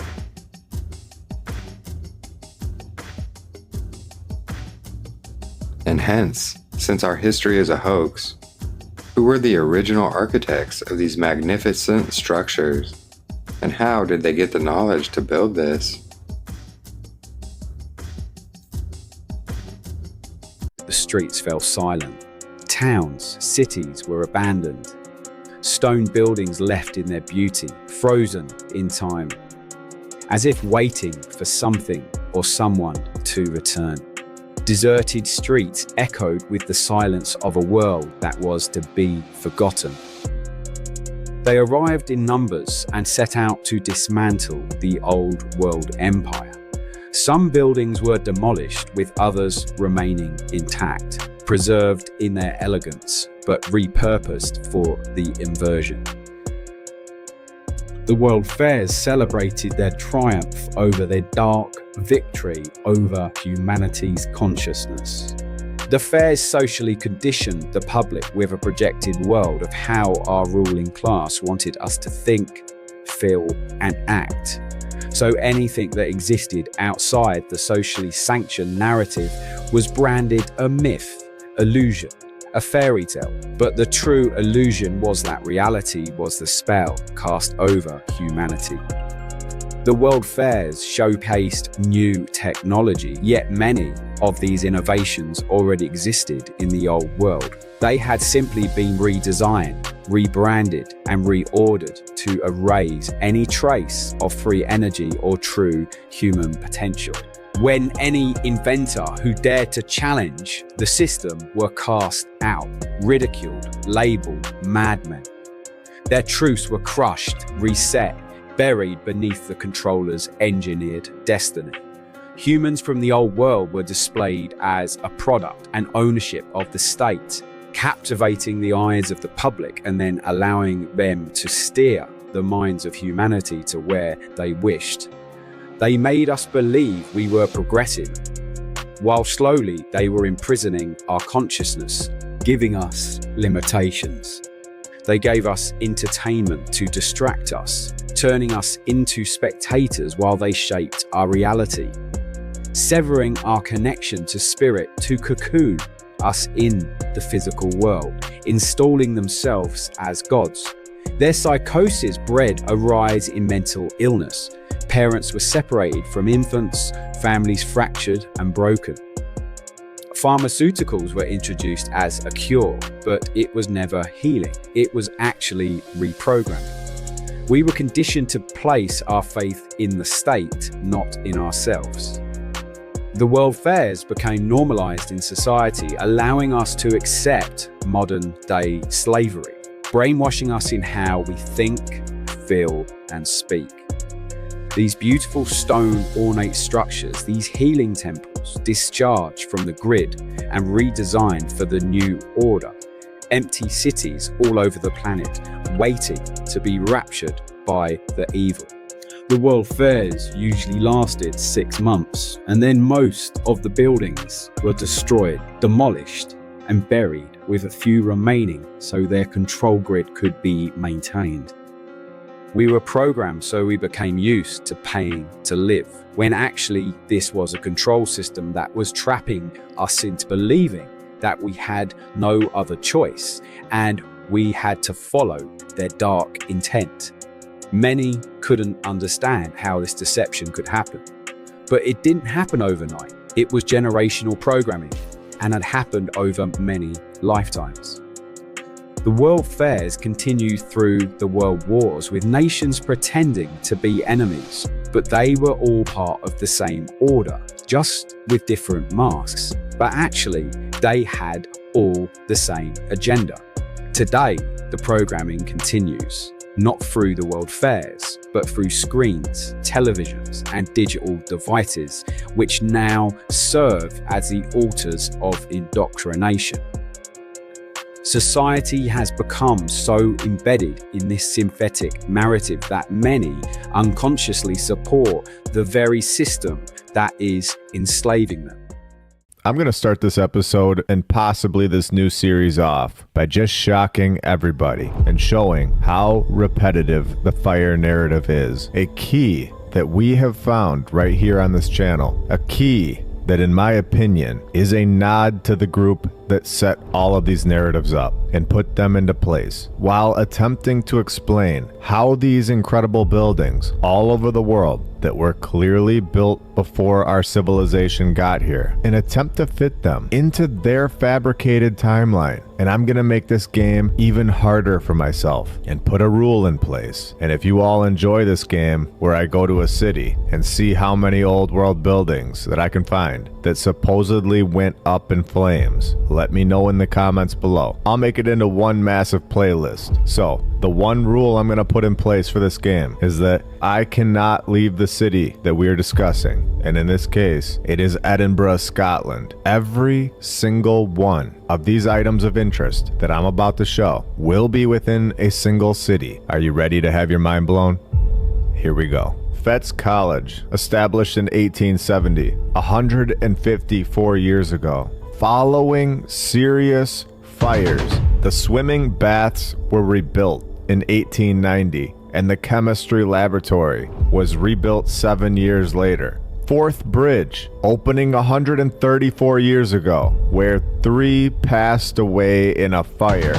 Advocates Library, opening in 1689, so we are told, 335 years ago, predating the power tool by 206 years, where Thomas Hill Jameson had to deal with a fire that damaged thousands of books in 1875, with all of these mysterious fires coincidentally coming right around the exact same time, which is very interesting in itself if you ask me. The Theatre Royal, Edinburgh, Scotland, opened in 1769, which marked the very first building on the incredible Prince's Street, which we have shown in episode 67. The whole street is straight out of the old world, and I can't wait to get back there and see it. This theater was rebuilt in 1830 by another Thomas. But why was it rebuilt? What happened to the first one? Are you still on the fence? Should I show you how these narratives are all connected, all over the world, all put into place by the same group, and have been waiting for us to uncover this information for decades? Are you ready to have some fun? When the theater burned down in 1865 and was rebuilt 3 times in 1865, 1875, and 1884, each time retaining the patent. And I'm not done. The narrative goes on to say that it was ultimately destroyed by a fire in 1946, a fourth and final fire, and was not rebuilt when we were all here to see them attempt to put this place back together. Greyfriars Kirk, when they found it in 1620, 404 years ago, in a time period where we have shown in episode 63 that the population worldwide was much smaller and much closer to 12 million people worldwide. Yet we are told that palaces with no power tools were going up no problem. No education programs, no shipping companies. All of this was not an issue. And the mainstream narrative thinks that we should all just overlook this and simply accept what they tell us every step of the way. Now, I understand that these numbers could be off slightly, but the overall chart that we are given by the mainstream history, this chart, it shows that the world population was basically nobody compared to what it is today for thousands and thousands of years, telling us it was in the millions in the year 0, and then 600 million in 1700 worldwide, and finally 1800 hits, so we can start being attracted to people and we can finally have a kid. When this is complete nonsense in my opinion. To clear this up, I also don't think that we are told the true population total. But again, this is all in my opinion, and you are free to form your own opinions as always. So, found in 1620, after it was gutted by a fire in 1845. Another 1800s fire, yet again. Remember, every single one of these fires, all of these buildings, they are all in Edinburgh. So alarms should be going off at this point. Not every single Dunkin' Donuts goes up in flames. Yet, so many old world palaces that look like they're straight out of Disney Plus light up in flames. So of course, I'll keep going because we need to make sure that there isn't a single person still on the fence after this episode. Holyrood Palace, completed in 1678, where they just have to put this nod into the story. In November 1650, the palace was damaged extensively by a fire. Staying here in Edinburgh, of course, we now have the Inch House, completed in 1617, when another fire destroyed a grand staircase 45 years ago. And of course, no word on how that grand staircase was just lit up in flames. And we all know how often our staircases just go up in flames. No. Jenner's, a well-established department store located on Prince's Street, where the building is currently undergoing restoration, where we all know that restoration is destruction. What an incredible building. The detail on this thing is mind-blowing. When they founded the store in 1838, but its original building was destroyed by a fire in 1892. Are you kidding me? There was a building here on this site before this masterpiece. The very next year, 1893, they pick out an architect and open this building up 2 years later. No problem at all. This is incredible. And we know these fires are still going on today. We have shown this so many times. Attempts to destroy the old world and remove them from our view. Just like that staircase in the Inch House. On 23 January 2023, a fire broke out at the rear of the empty building. And nobody knows how the empty building started on fire, of course. South Leith Parish Church, a church that they found in 1483, which is all fully documented. The paperwork is in hand. The shipping costs were paid for by wire transferring the local cat. And I know this one is not an actual fire, but it was too hard to pass up when the church was damaged by English artillery fire. And this was probably, maybe, it might have been, but will forever be a mystery, probably when the eastern parts were destroyed. This all happening in 1560, the same exact time as when they finally got the color blue and red for their duck feathers. This was the booming 1560s, remember. Tron Kirk, built in the 17th century, where it used to be a church, but now used as a local gift shop. Where this site is very interesting, when a 3D survey was conducted 3 times, showing that a civilization occupied this area before the church was built, and they were all wiped out. So in 1974, the same year that the first 3D survey was conducted, they ended up ripping the church floors apart and excavating the entire floor area. And then the building was refloored in 2004. The Tron was supposedly erected 377 years ago by the Royal Master Mason. And in 1785, they start the destruction, removing both side aisles. 1828, the new spire was constructed to replace the original that was destroyed in the Great Edinburgh Fire of November 1824. And we know this building is much bigger than we can see under the floor. When they go on to say archaeological excavations took place under the church, revealing foundations of more buildings. And back to this Great Edinburgh Fire that we were just told about. A fire that destroyed 400 homes, 24 tenement blocks, all completely destroyed by the Great Fire in 1824. And then out of nowhere, they just blow another building up with a cannon. And could you imagine how many people must have been caught up in this massive fire? Can you imagine the devastation of this massive fire? A time period before cars to escape. Could you imagine the amount of people that would not have been able to escape? I mean, it must have been hundreds and thousands of people. Wait, what? What is this? Wait. 13 people? What?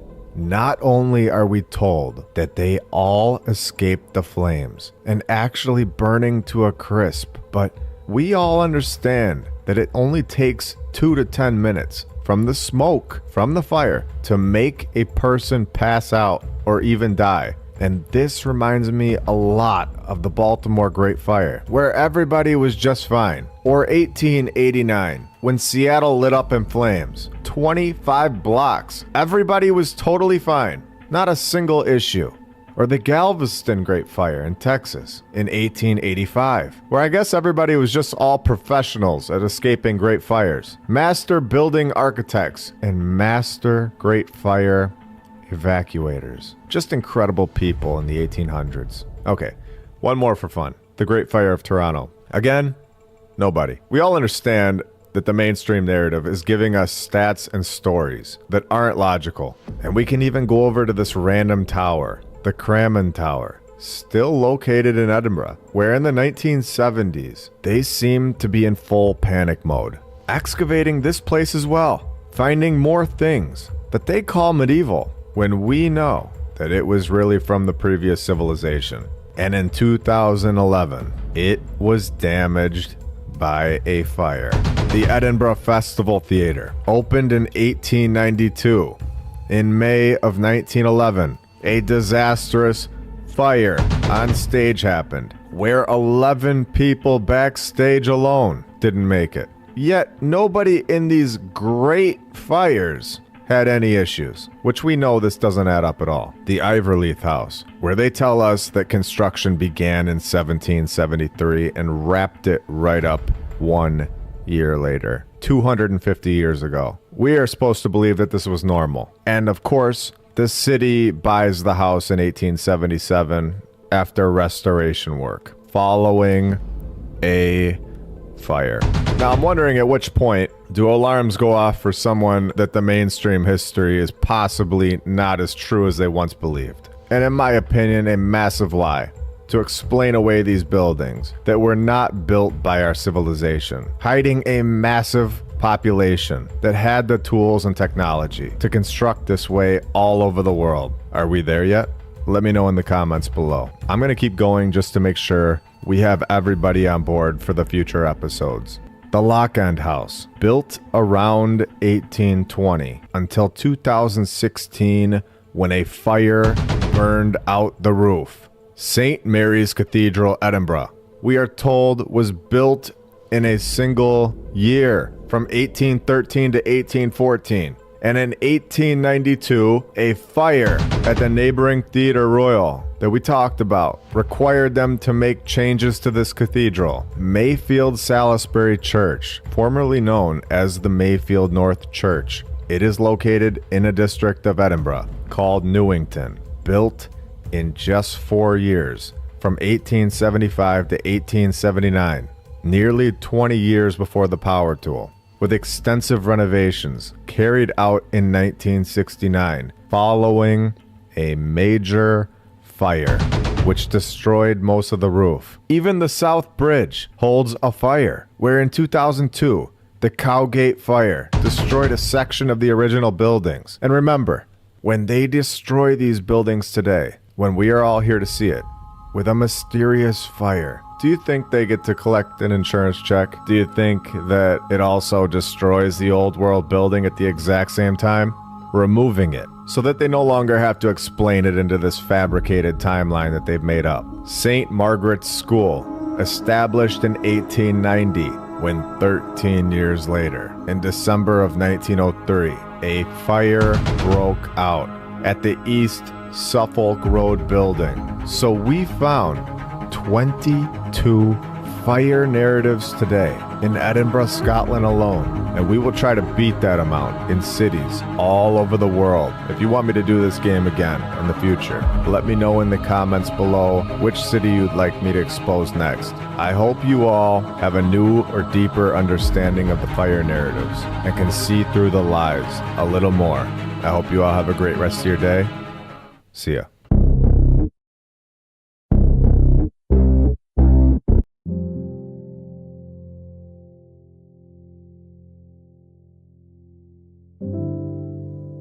I drove back and forth through there many times. You have to go past there to get to Kadesh. You have to go past there to get to the Red Sea crossing site. And I did stop and show my workers, my two sons and whoever else was helping us, this ash, because the road went right through the middle of it down at the Zoar area. And, I showed the soft stuff. I said, this is bound to be what's left of those cities, where the cities of the plains once enjoyed a beautiful and very prosperous existence. The place where Lot chose, rather than the mountains, to feed his flocks and herds and raise his family. And you'll notice here that we have several feet of nothing but white powdery ash. Ash that's only produced when material is burned at degree temperatures exceeding 2,000 degrees Fahrenheit. This stuff crumbles to powder in your hand, sticks to your clothes. It's just pure ash. But it was, I guess, 1988, Marion L. and I were out there, and she found this chunk of ash that had been broken open, and inside it, there was a little cavity that looked just unbelievably like an eyeball. So we were kind of puzzled about that. But about a year later, we actually found sulfur balls, these spheres of sulfur, and where they had completely burned up, there was a cavity very similar, to this one that Marion L. had found a year before. Okay, we're down at Sodom and Gomorrah still. Right in front of you see some unusual looking spots on this, shall we say, layer of ash. It's not stone, it's ash. Now we'll move in for a close-up of this. And you can see that they're kind of circular shaped places. Now what we have found, and we'll move in a little closer here, is that inside each of these is sulfur. That is in most of them. Now the ones that do not have sulfur in them, and this one we just took a bunch of sulfur out and put it in our specimen bag. But the ones that don't have sulfur have a very black center where they have, where it's been very hot. So now we'll move in on this one where there is some sulfur still present. And back off just enough so you can see what we're up to here.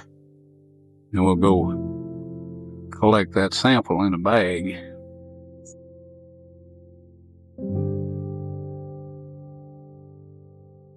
Before I started using this knife, it was very, very sharp.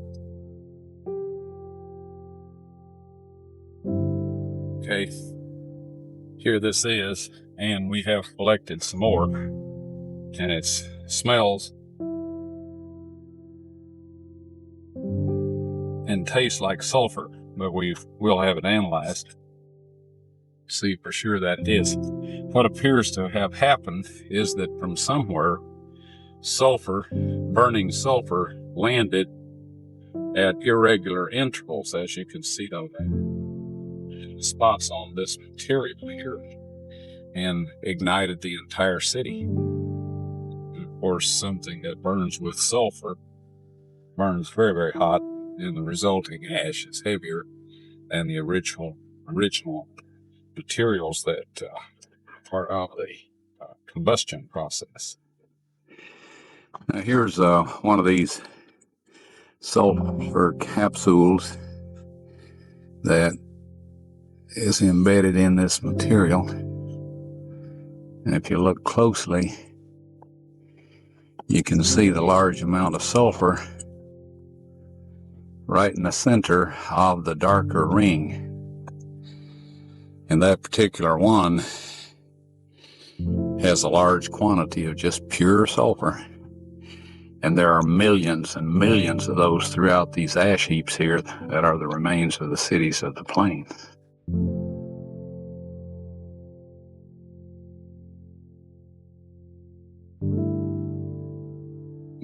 If you read the story of the angel's visit to Lot in Sodom, they were trying to get these, what they thought was two young men out. Well, Lot was trying his best to protect these people because they were his guests. Finally, the angels reached out and pulled Lot in because these people were beginning to get physical with him. And it says, and they blinded the men of Sodom so that they wearied themselves looking for the door. Well, when I first read about this and heard about the story, I just assumed that God had blinded them. But that's not what it says. The angels, of course, through the power of God that he had extended for their use, they did something to these men that made them incapable of finding Lot's door. They found their way home after they wearied themselves. And so if he can hide a door from people that determined to get into a fellow's house, then I believe that he simply did something to people that passed there to prevent them from seeing this until he was ready for it to be shown. Well, the point here is that while God destroyed probably several 100,000 people in that valley.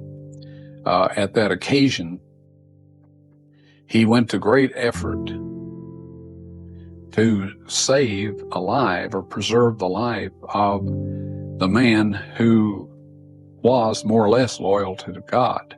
Now, one would think that Lot would have had better judgment than to locate in a place where all of this was going on.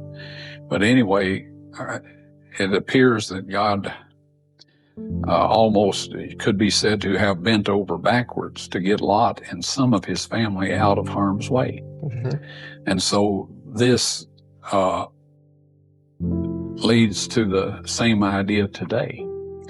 We have the option to go to our Heavenly Father and ask for forgiveness of our sins, and that He change our sinful nature, that He restore us to God-likeness as we were created in the beginning, stated in Genesis 1:26, and ask of Him this blessing in the name and blood of His Son.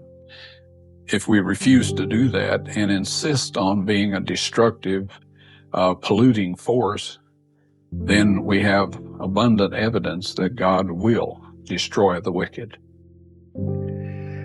Sodom and Gomorrah, the cities of the plains.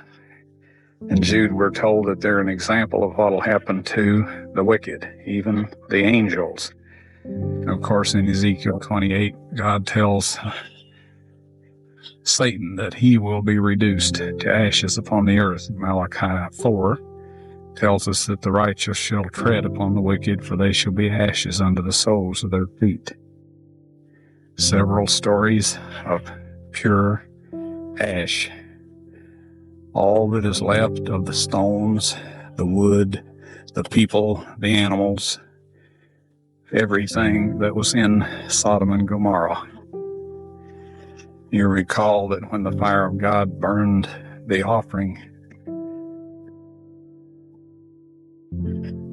on Mount Carmel, when Elijah called the priests of Baal to account, it says that it burned the offering, the stones, and licked up the water out of the trough.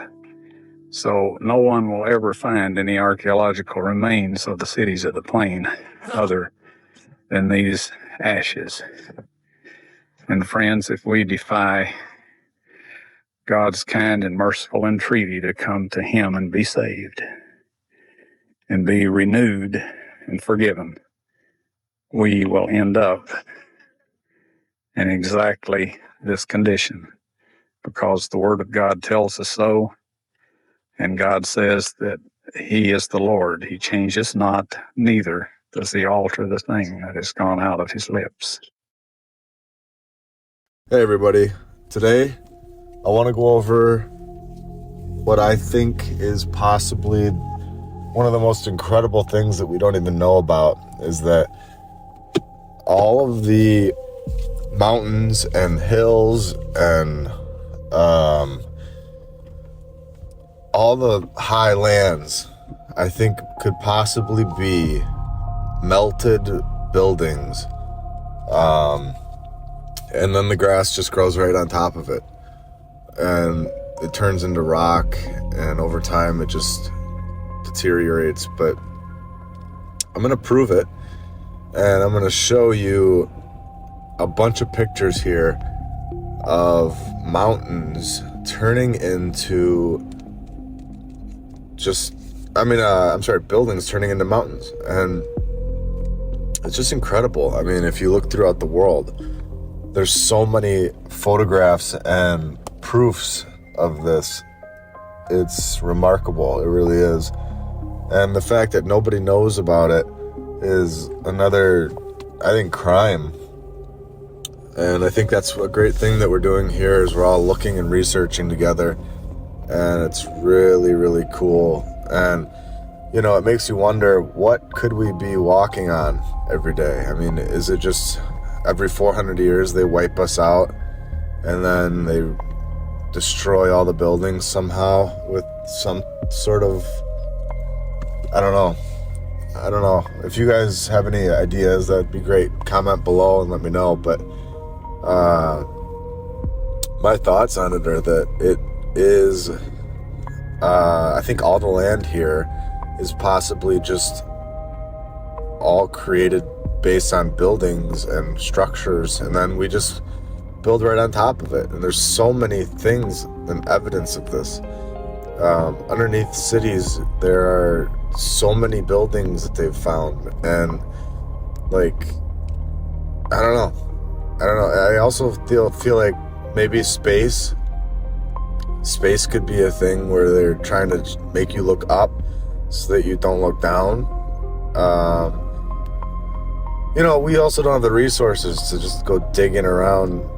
Like, we can't just dig in our, we don't have a shovel, like a huge shovel, to go digging. And but even if we did, maybe they just destroyed it so well. But there are so many things around the world, though, that are not destroyed, and that there's like melted, like, rock forming on the building, like, just doesn't make sense. When you really look at it, it's obvious that it's some sort of weapon or something that they had that melted these buildings and turned them into mountains. It's incredible. And if you look in the desert, maybe I have a great theory about the desert. I would not be shocked if maybe the melting, whatever melted this stuff, just hit that area so much harder than it hit. Maybe, that might be where all the big structures were, where all the big cities were and everything. And this time around, it would just hit too hard last time that there's no grass there anymore. It just destroyed and wiped out that whole area. I don't know. It's really interesting to look at these pictures and think about, but I do think that that's possible. I think that they have some sort of technology that they did not want us to see the old stuff. But there's leftovers, and we're figuring it out. I think we are. There's too much evidence of land that looks like land but has windows, and you're able to go inside of it. Just doesn't make sense if you're believing the mainstream narrative. But it makes a lot of sense if you think about it the way we're thinking about it, and open-minded and just looking with your eyes. Obviously, where do they think that all this land's coming from? Do they think that it's just appeared one day? I think it's very possible that it started out with no land, and over time we were able to create all of this land. And these are just theories, but maybe like as things got bigger and they just died in the water, and it just started forming land, and it's just an idea. I don't know. Let me know what you guys think. I'm just brainstorming at this point, but it's so much fun to think about and so much fun to look at. These pictures are so cool.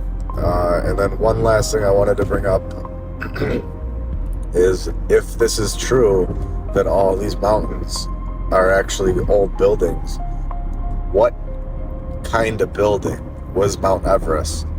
And that could have been a huge structure. And also things in Antarctica, maybe they weren't able to wipe it out with their technology, and that's why we can't go there. They won't allow us with the Antarctic Peace Treaty, and all countries agree on that, and it's the only thing that all countries agree on. It's just very odd thing to agree on, that people are not allowed to explore land, that we are born here, and where we want to explore there, and they're not allowing us. And I feel like that's going against our free will. And at that point, that's where they cross the line, because we do want to go there, we do want to explore, and they're not allowing it. We'll be using a lens to concentrate 1.5 square meters of sunlight onto a piece of regular granite with a melting temperature of 2300 degrees Fahrenheit to make obsidian and obsidian strands. When placed in the focal point, the rock surface instantly begins to melt, and in just under 20 seconds, a pool of molten granite is formed, creating glossy black obsidian. This lens has a current maximum build temperature record of 3800 degrees Fahrenheit, so it is more than powerful enough for this task. By carefully dipping another piece of light-colored granite into the molten pool, long, thin strands of hair-like obsidian are formed. As the base strands move further away from the focal point, they rapidly cool, forming a solid structure. This is possibly the thinnest strands of obsidian in the world, roughly 1/8 the diameter of a human hair. This process also enables steel or glass to be fused with rocks, allowing for an almost limitless artistic creative license. All over the earth, ancient structures can be found. Megaliths made of quarried stones many tons in weight.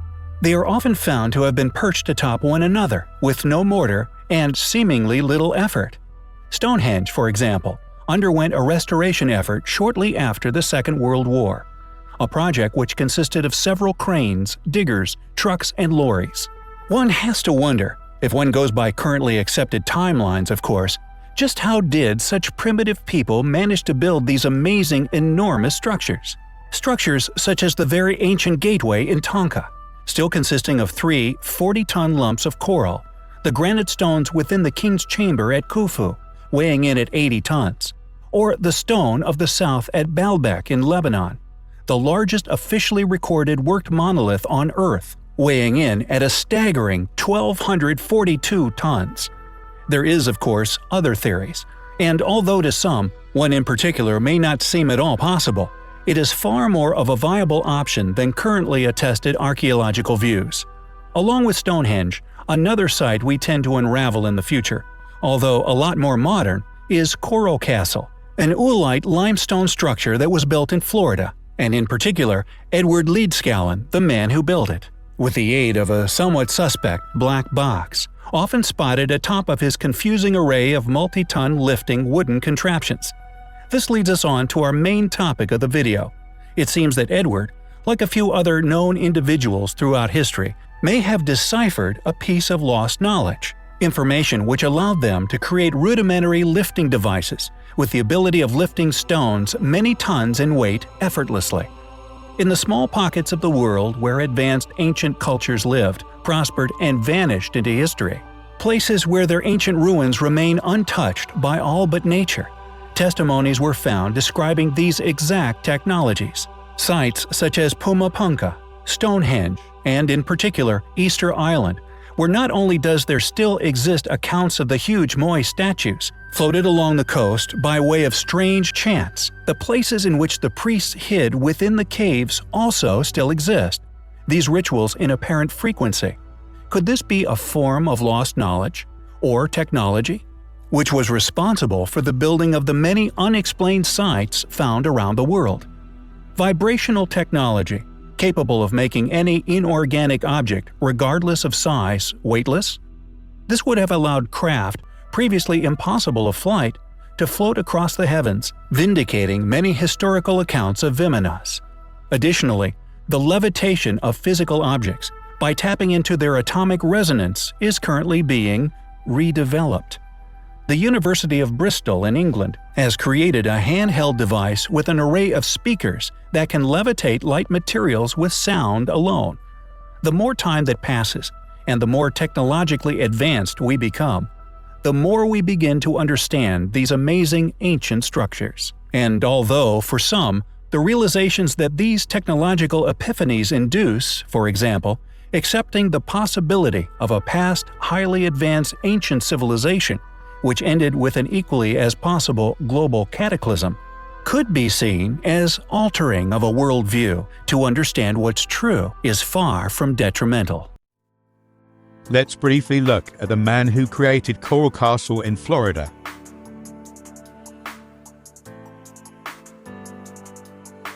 Coral Castle in Florida was built single-handedly by a man named Edward Leedsklin. At 5 feet tall, weighing 100 pounds, and in uncertain health, Leedsklin would be an unlikely candidate to quarry and move the tons of coral that even a robust man would have found impossible to budge. His tools were handmade saws, chisels, chains, hoists, and hammers of the most primitive kind. And his only mode of transportation was an ancient dilapidated bicycle without tires. Leedsklin was a fanatic for secrecy and worked only after sundown, when he was certain no one was watching him. If anyone did stop by to inquire how he was getting along, he would immediately stop working and chat pleasantly with visitors until they left, when he would resume construction. When we consider that he cut, moved, and positioned all of the structure's megalithic blocks in the dead of night, the man's achievement assumes a truly incredible scale. Some teenagers spying on him one evening claimed they saw him float coral blocks through the air like hydrogen balloons. But no one took them seriously. If their testimony can be believed, they were the only witnesses to the construction of Coral Castle. He moved the huge blocks by going to a certain point on the latitudinal and longitudinal line, and then used huge springs out of an old Model T Ford to get them floating. He picked up blocks weighing 2 to 5 tons in weight by this method. He did it all by himself. The secret here is resonance. When Hurricane Andrew attacked Florida, it came up to Coral Castle and was stopped by the vortexes that are still generated there by the coral. Gravity-defying technology isn't just the stuff of science fiction, it's very real. Acoustic levitation uses sound waves to counteract gravity. Acoustic levitation is unique because, unlike magnetic levitation, for example, it can effectively suspend both liquids and solids. But there's a small catch. The largest object we've levitated has just been a 3mm bead.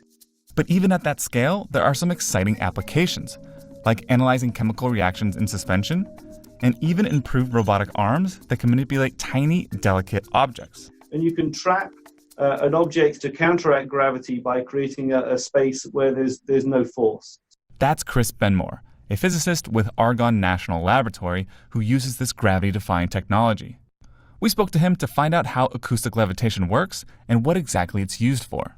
Walk us through what acoustic levitation is and how it works. Acoustic levitation uses sound waves to generate a force to counteract gravity. It was developed primarily by NASA in the 60s and the 70s to do ground-based experiments on looking at the effects of anti-gravity on Earth. And can you walk us through the different components of the device that you have there and how the sound waves actually come together to produce the levitation? These transducers basically drive these horns, the silver part. And so this horn will vibrate at 22,000 times a second up and down to generate a sound wave.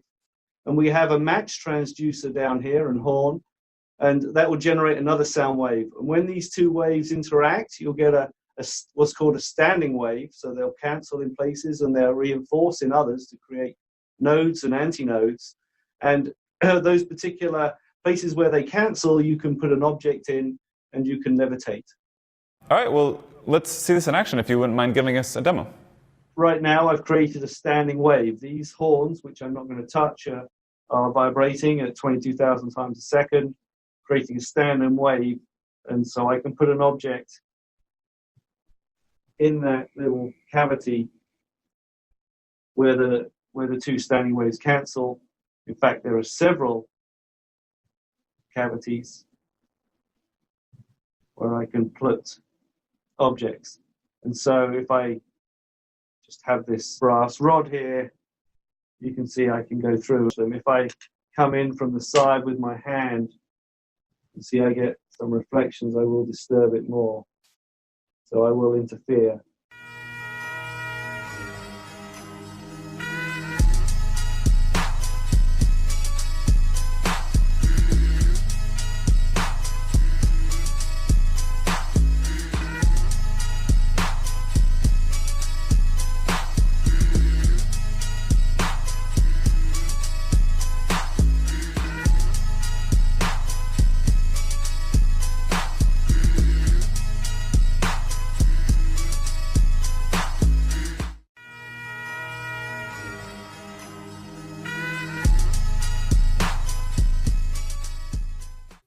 So all these melted buildings and things like that, so that we saw at the end, that's really why I was, and we're going to get into that a little bit more here in just a moment, but Ron Wyatt's video of Sodom and Gomorrah, what I wanted everyone to pay close attention to was the shape of the city and things like that that was melted with the fervent heat of Yahuah, his wrath.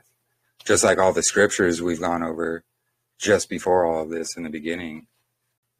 So, Brother Kelly was speaking about the Grand Canyon.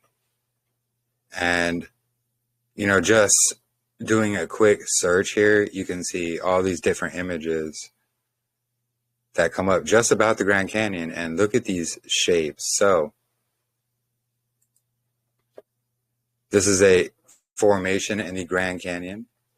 Looks exactly like those cities of Sodom and Gomorrah that Ron Wyatt had discovered. Now about that, is it Sodom and Gomorrah, or is it the remnants of the fervent heat of Yahuah coming when the millennial reign started, melting the elements? This is why we covered those scriptures in the beginning. Did his return melt these cities into this, what we see here? Some got turned into ash. Some were just melted more into solid stone. And this is also going to go with, there's areas all over actually the earth where in the middle of nowhere, there will be bricks in the middle of a large boulder or a rock and things like that. And it will turn into brick, and then it will turn back into the stone. We're going to cover that more in part 4 as well, but here are more formations in the Grand Canyon.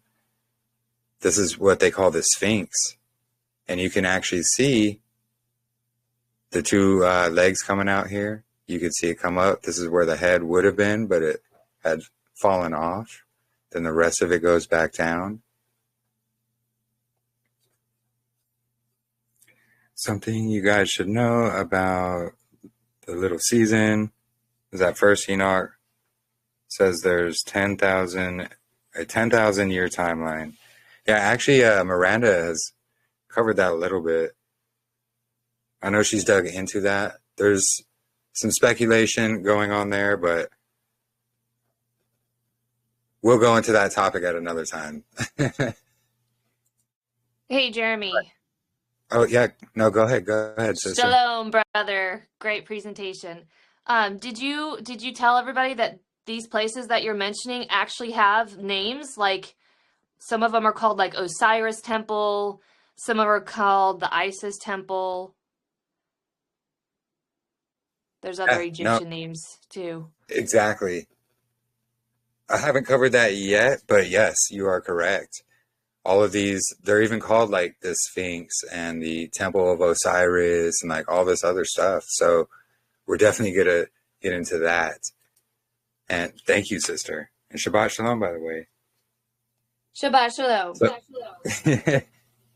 So as I was saying earlier, so all these melted buildings and cities and things like that we're seeing, I believe these were the cities and the remnants of what happened or what was there before the millennial reign happened.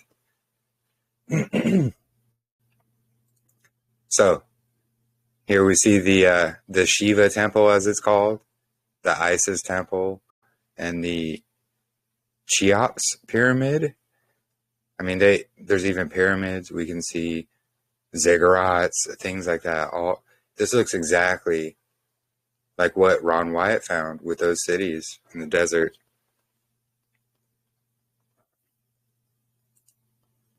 And here we go. So like I was saying, this is the Grand Canyon Sphinx, as they call it.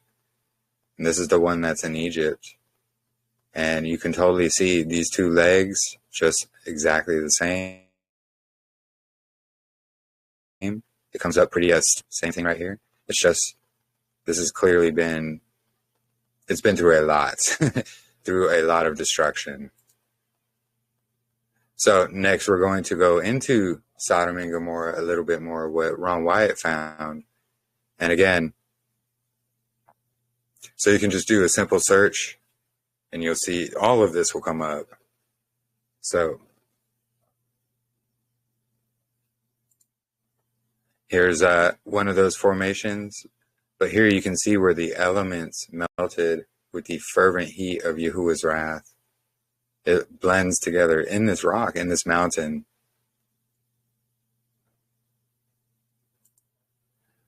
Same here. Here's a panoramic picture of the entire site. As we can see, very similar to what we see in the Grand Canyon. Even these background hills and things like that, maybe not as deep, but it's still the same.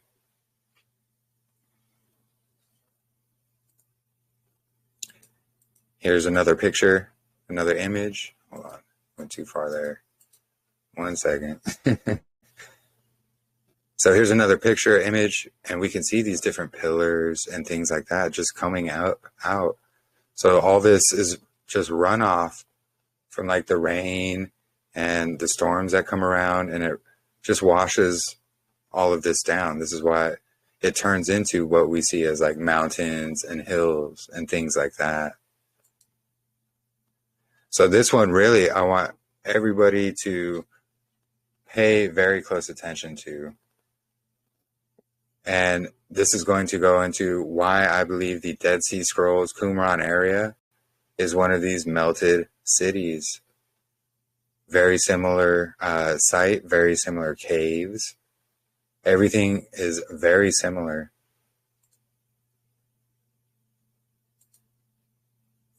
Again, more of Sodom and Gomorrah. Again, we see all these different caves and windows, things like that. Of course, you can just tell looking at this, steep hillside here, it's all melted. I think this city definitely, it took the brunt of the wrath of Yahuah. I mean, we see the sulfur balls there and everything. It's really, really quite something. So just some more images of that area, Sodom and Gomorrah. And of course, more of those pillars, those columns. We can see these like lines, just like with everything else, these different, they call them layers and things like that, and say, oh yeah, a gazillion years passed between this one and that one. No, this is untrue. That's all the lies that they tell us. So we're going to get into the Dead Sea Scroll Caves. And as you can see, just scrolling really quickly, you can see why I believe it is a melted building. They even got guys on the side, but hold on. Let me get into it. So this is a picture of the main area. This is where most of the scrolls and things like that were found. You can see all the caves here throughout, just like these Sodom and Gomorrah images, just like what we see in the Grand Canyon, things like that. So all these formations and things like that, I believe this is all melted city. Even the hills in the background, that very similar to what we've seen, the lines, the caves, the different, levels. So here's another angle, and we can clearly see. So it's definitely been weathered, but we see the same things, those layers, those lines, I'm not sure what to call them, but besides layers, the things that scientists say it takes a gazillion years to go from this one to that one. No, not at all. It's because they're covering all of this up.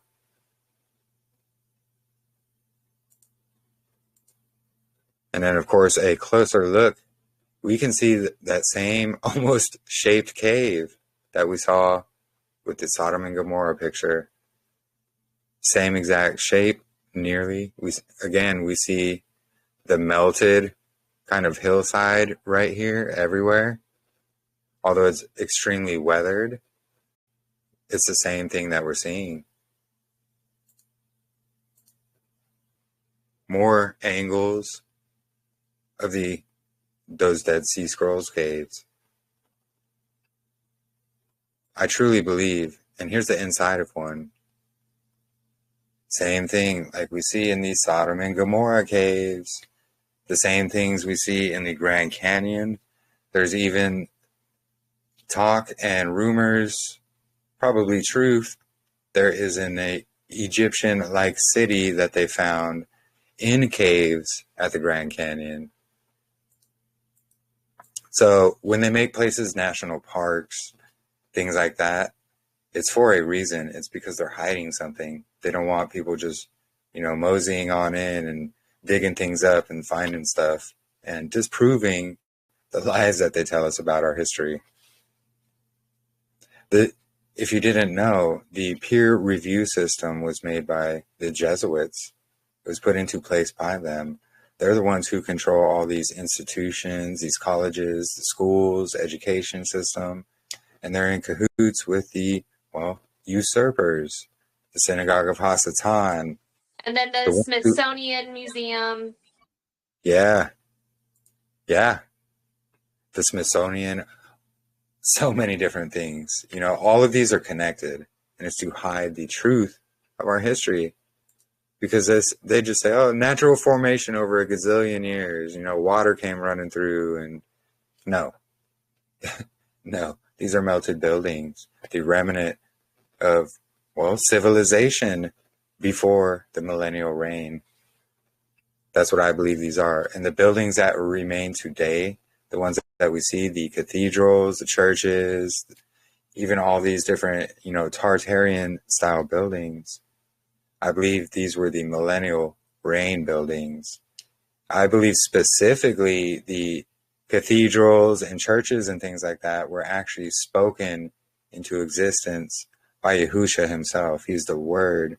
This is why it connects back to the Word of Yahuah, the cymatics of creation. Parts 1 and 2, I covered that a lot. And that's why I covered that, because I believe he spoke these into existence. The different shapes, the windows, the doors, the halls themselves, all a cymatic frequency, shape, and design. And not just any negative ones, it's the good ones, the healing ones. It goes so deep. They want to hide all of this from us. And so inside this cave, you even see these layers and these lines. And they say, water just came running through here and, came out here and left a square hole. No. Squares are like doors.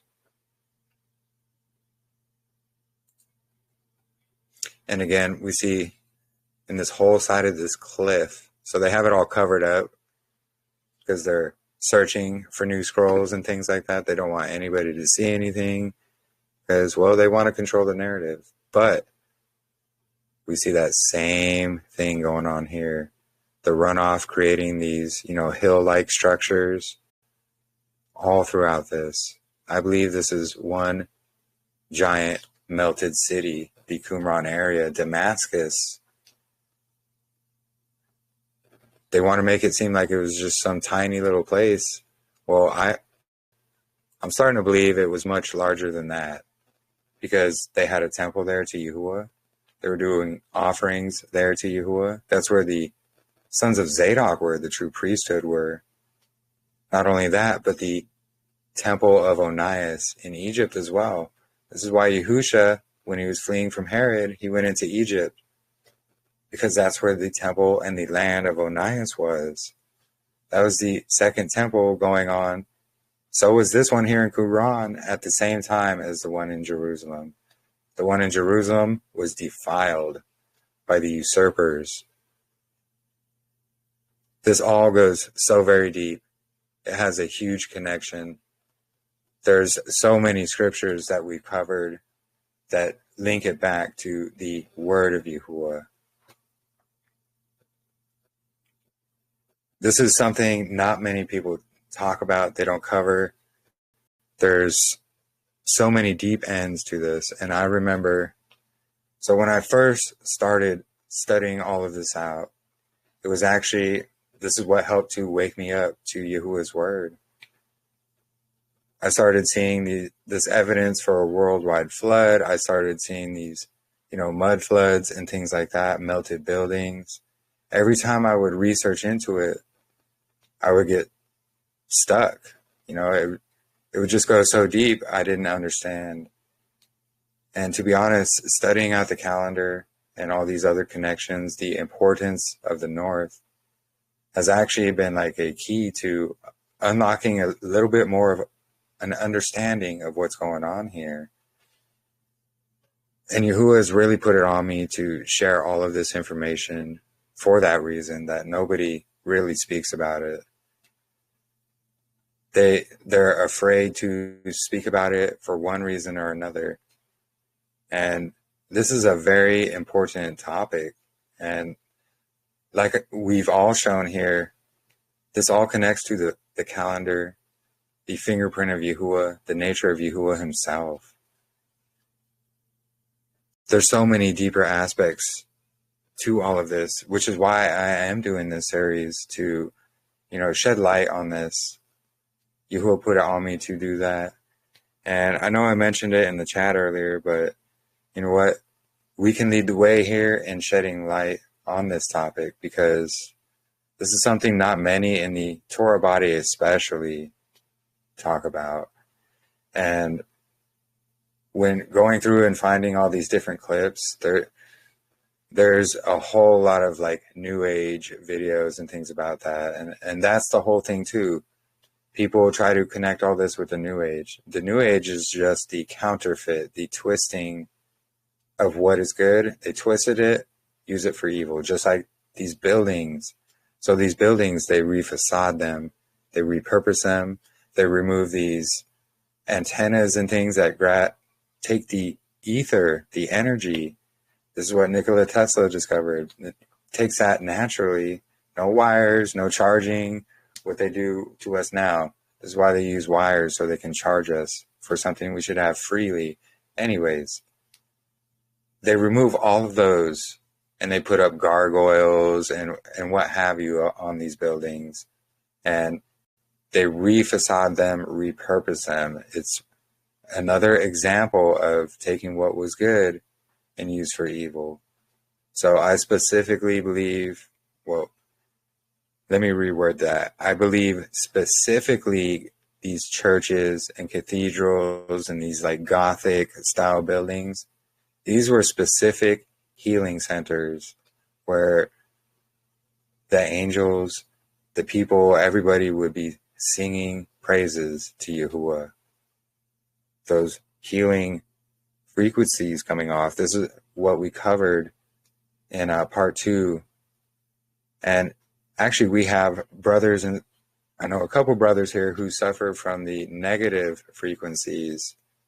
And studying this out more has helped me to understand their position a little bit better, because there are these negative frequencies that affect us. As we've gone over, it's used for mind control, making us sick, things like that. That's what the whole scamdemic was about. When they put in the 5G, next thing you know, everybody's sick. The scamdemic went around, all of that.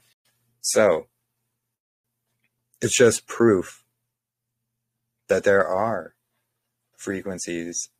There are ones that come from Yahuah, the word of Yahuah, the cymatics of creation. And there are the bad ones that are man-made. They come from Hasatan. We got the Wi-Fi, the cell towers, the radio towers, the television towers. This is why they make them as towers, because they're imitating what was used to grab the good stuff. Did I hear about what happened to Nikola Tesla? Oh, yes. He mysteriously died alone in his apartment, locked away. His information was all, recovered, apparently by, one of Trump's family members even. But anyways, this is why the world's a stage. That's why Trump and, what's his name, Musk were buddy-buddy, and nothing new under the sun. Anyways, that's a whole different topic. Not in any other Torah group But all the pages I see use the wrong information from the names, the calendar, and other information about our realm. And that's the thing. There's so much disinformation out there. There's so many what if topics that they put out there just to distract us and take us off the truth. So Scriptural Cosmology, for example, there's a whole lot of what ifs out there. Oh, is it a hollow earth? Is it, a concaved one? Is it this? Is it that? All those are put out there as a distraction and basically as a mockery to those of us who see what scriptures say about our earth, about our realm, especially with understanding the toroidal vortex, the importance of the north, all of that. It solidifies all of that, for me at least. Mysterious. It really, it is mysterious. My buddy in, I don't even know how to pronounce that, Waxahachie. You Texans told me he was sick with that, and he mentioned the new 5G tower nearby. Yeah, exactly. So when that was going on, they had all the schools shut down and things. That's when they installed these towers near the schools, in the schools, things like that. They stole it. Yeah, they stole it. Yes, and also, like Nikola Tesla, for example, I mentioned him. These are the people they put on the forefront and say, oh, look, just say you invented this, and, people are going to believe that. It's actually stuff that they have found from way back in the day. They like to make us think, the further in time we go back, the more we become like cavemen and all this nonsense. No, actually, I believe we were more advanced the further we go back. This is why. So a motherboard on a computer, for example, like my computer here, it's got all those little squares and plugs and chips and all these different things. And then in between all those, you got the roads, which are usually made of like gold, because gold's the best conductor of energy, which is why gold was used in all these antennas. But they have these golden pathways that connect everything, all the little chips and things like that. So if you blow that up, what do you get? You get a city with the roads, the chips, the squares, the tall little buildings and towers, all that. So you look at a computer motherboard and look at a city, you're going to see very similar things.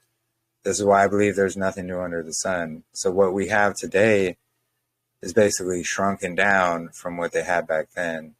But they were a lot more advanced back then because they had airships. They literally had floating cities, which one of the clips I was sharing mentioned Vimanas. And that's something I studied into quite a while ago. I actually have a video, from years ago on my channel, and it explains Vimanas and what UFOs, what they call, really are. It's these floating ancient cities that they've known about, have the technology for thousands of years. This is, so, little story time here. So when we were all in Missouri and fellowshipping there for the head of the year, and we're gathered around the fire, just having a fellowship at night. Hey, Marissa, Shabbat Shalom. Speaking of, boom. Yeah, a lot of you were there actually here. So we're all gathering around the fire, and you can all be my witnesses. And literally the entire night, you can see these different, they look like stars. Some will zigzag, some will go straight, some will go fast, some will go slow, but they're always up there moving. I believe that's exactly what these are, is these ancient Vimana is what they call them, technologies, these floating cities, probably shrunken down to where they look just like stars. I also believe that they can also be, because stars, the stars that were dragged down with Hasatan. I believe they can also have something to do with that as well. So a few different possibilities there. It could be one, it could be the other, it could be both. But we saw these things in that night sky. I can see them here in Phoenix, even with all the light pollution and things like that. So they're Malachim. Yeah. They also have this technology as well, which is what I believe, like these UFO things for sure are. What they say is UFO, what people, capture on video cameras. But those stars in the sky, it's it's fascinating. If you guys have never gone outside and looked up at night on a clear night, really, really fascinating. But anyways, that all connects to everything we're speaking about here, what we're presenting about. This is why I truly believe we are in that season of deception. This is why I believe we are after the millennial reign, but before the Gog-Magog war. We're somewhere in between there. This is why I believe all these melted, burnt, destroyed buildings, monuments, etc. that we have just covered, these are the pre-millennial reign cities before Yahusha came with the city, with the fervent fire. We can see the fire has to cleanse as well. This is why before it came down, New Jerusalem, all of that had to be cleansed. So this is why the fire came out as well. And it's going to again during the Gog-Magog war, when they surround the city in the north that is hidden until its time of revealing. Which I know many have had questions still about the importance of the north. I know we've covered it in a calendar basis. So perhaps part 5, I will go into covering the importance of the north more in depth, not just for the calendar, but for our timeline, for where New Jerusalem is and things like that.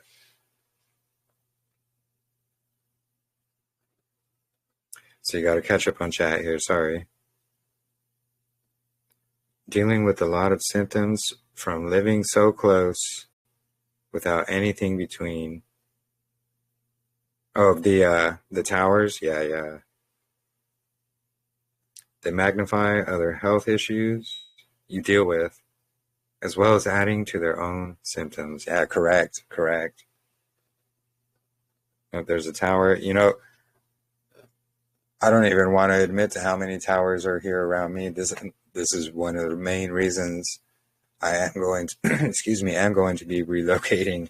So that, and it's the heat, it's the people, it's the everything about it. Anyways, I digress. It's the towers. They seem to be escalating. They really do. Yep. And that's their whole thing. So I wanted to talk about something because this was covered, actually, it was from like 2 years ago. So there's a video, I think it was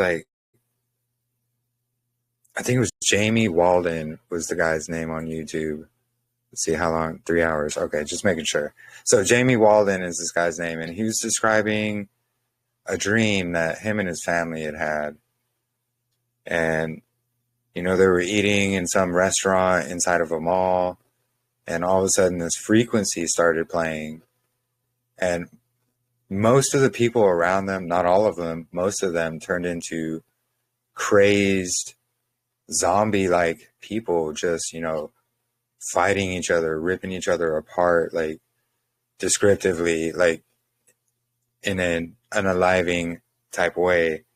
And just, it would happen until the frequency would play again, then the people would just stop and they would be shocked because, they had no idea what they had just done. Then the frequency would play again and it would go on again, and that would keep happening. So this was in his dream he was describing. And it was really wild.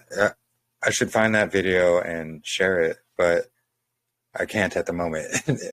It's going to take a minute to find. But anyways, this kept happening over and over. And like, so when the people would snap out of it, they play the frequency to snap out of it. You know, they were so worn and tired, they would start to fall to the ground, and it would happen until, well, they could no longer stand. And then apparently, you know, him and his family and a few others were like running and hiding in different areas and kept safe from all this. But I'm telling that story because there was another fellowship I was in, and it was actually before I made this fellowship.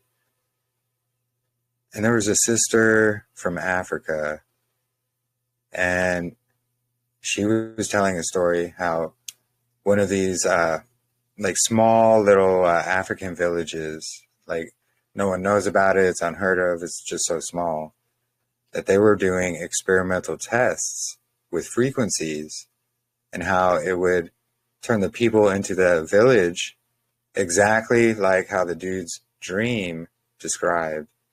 And it was wild because the sister definitely does not watch Jamie Walden. She was describing the exact same thing. They would play a frequency that most of the people of the village would turn into these crazed killer zombies. Frequency would play again, they would stop. And this was a real life experiment that she was speaking about, that it was very hush hush. It's even hard to find anything about it.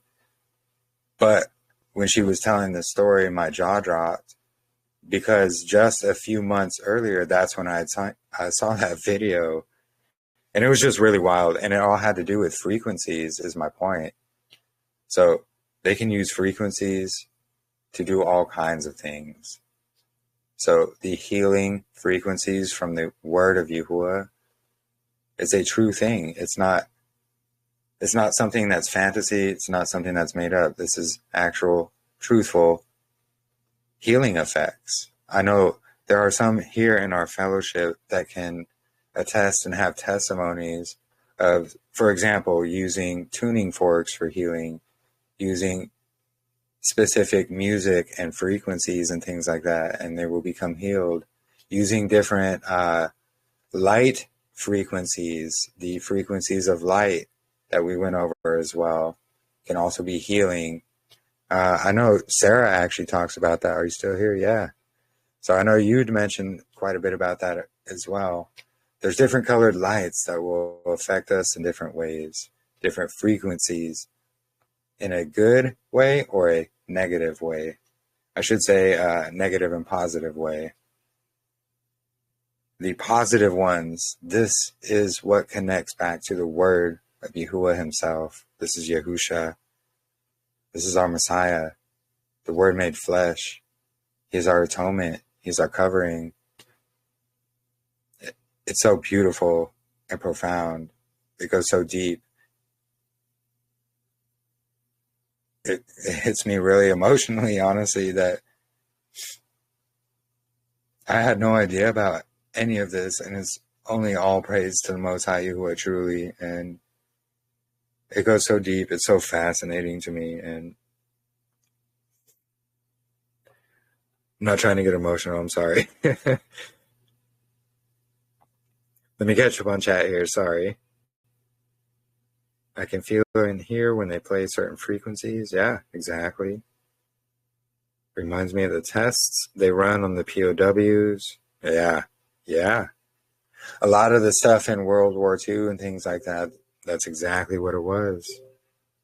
The LED lights, the fluorescents, correct. The incandescent ones are actually better for us than any of the other ones. Even the words we speak over ourselves can affect us positively or negatively.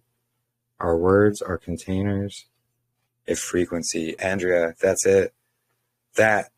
So we've covered that. So our words, this is what scriptures talks about. Our words have the power, life or death. This is proven on plants and things like that. So there's videos all over YouTube But different classrooms, different people, things like that. You can take 2 different plants, same exact plant, say negative things like I hate you and things like that to one, say I love you and things like that to the other constantly. The one that you're speaking the negative things to will wither and perish. The one you speak positive to actually grows and flourishes, which has to do with gardening as well. So this is loving what you do. The white LEDs, really, yeah, a lot of the LEDs, incandescent's the best.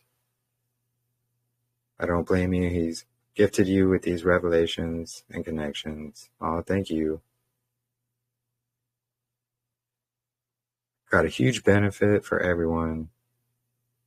I started taking humic fulvic acid again.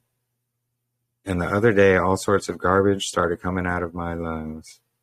I also started brushing teeth with hydrogen peroxide, which helps. And actually, that's a good one. But still, as I understand it, it breaks down the nanotechnology as well. And yes, there's all of that. The nanotechnology, the clot shots, the microplastics, all of this. Super loaded with minerals that are missing.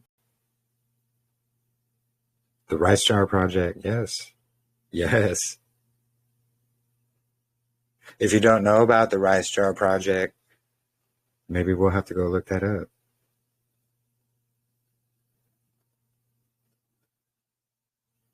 The other day, hold on. The other day, it's ironic that flesh and blood human beings can benefit from dirt. Yeah, so things like mud baths and things like that. We are made from the dust of the earth, which goes with cymatics. The dust on those metal plates and such, it's given a shape when frequencies put to it. Just like the word, Yahuah spoke us into existence from the dust, from the cymatics.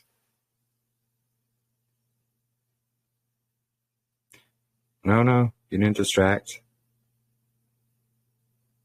Working on that one, been aware for a few years of the water. Reactions to cursing, yes. Kelly. Brother Kelly, yes. So we've gone over the living waters, the flowing waters. What's it called? Someone mentioned it earlier, but we've gone over all this. So taking water, you can just pour it over even just glass marbles and things like that. Structured water is what it is. So it's the living waters. When it's flowing, when it's moving over these rocks and things like that, it gives the water structure. And in that same sense, that's what Yahusha is. He's the living waters. This is why immersion in water is important. In living waters, not the still waters, like most churches do. This is why they also twist that, and they make everything about maritime laws and things like that, which actually is something I did want to get into eventually. If you don't know about the maritime law, there's even deeper connections to the enemy, all about that. Like, so many deep hidden connections. It's all about that double speak that they do.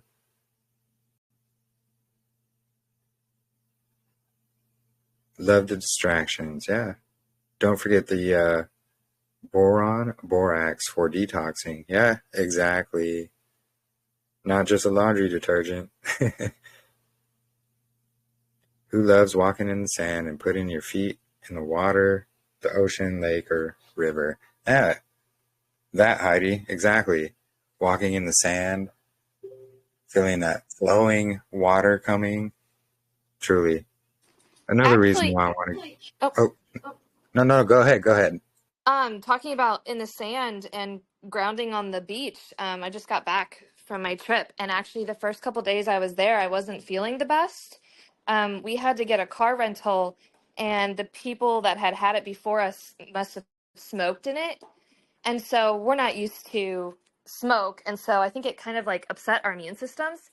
And so when we got to the beach, I mean, I tell you, like I made my son and I kind of go out there and just at least sit, and felt so much better just being in the sunlight on the beach. And I could honestly feel the healing that was done within that. And he had some sniffles and a couple days in the ocean, and that went away. And so it was great.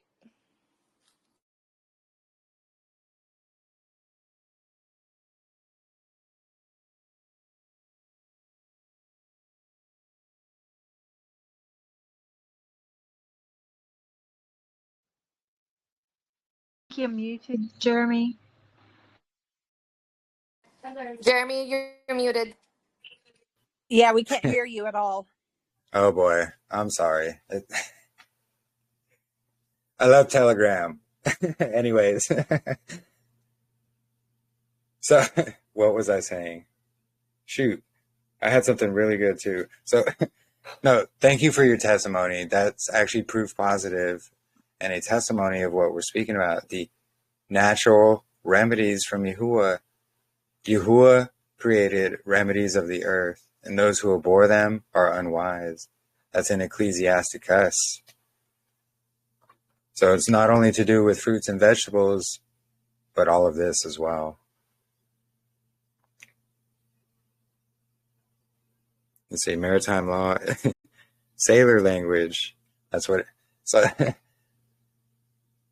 So when they say like cussing like a sailor and things like that, it all connects to that as well. The legalese, just like someone else had mentioned, the doublespeak, the hidden meanings of the English language, these different words, getting us to make contracts unknowingly. That's actually where generational curses come from as well.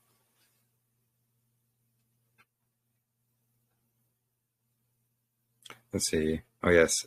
It was Tabitha that said legalese. And yeah, Andrea, the sailor language.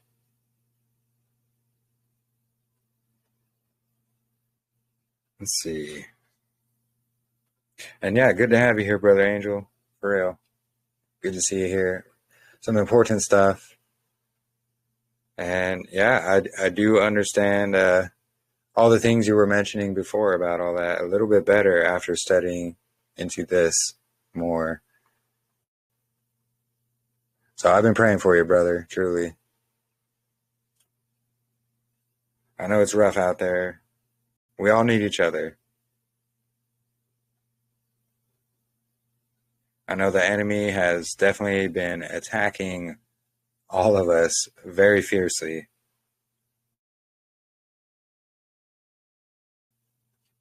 For prayer warriors, mount up.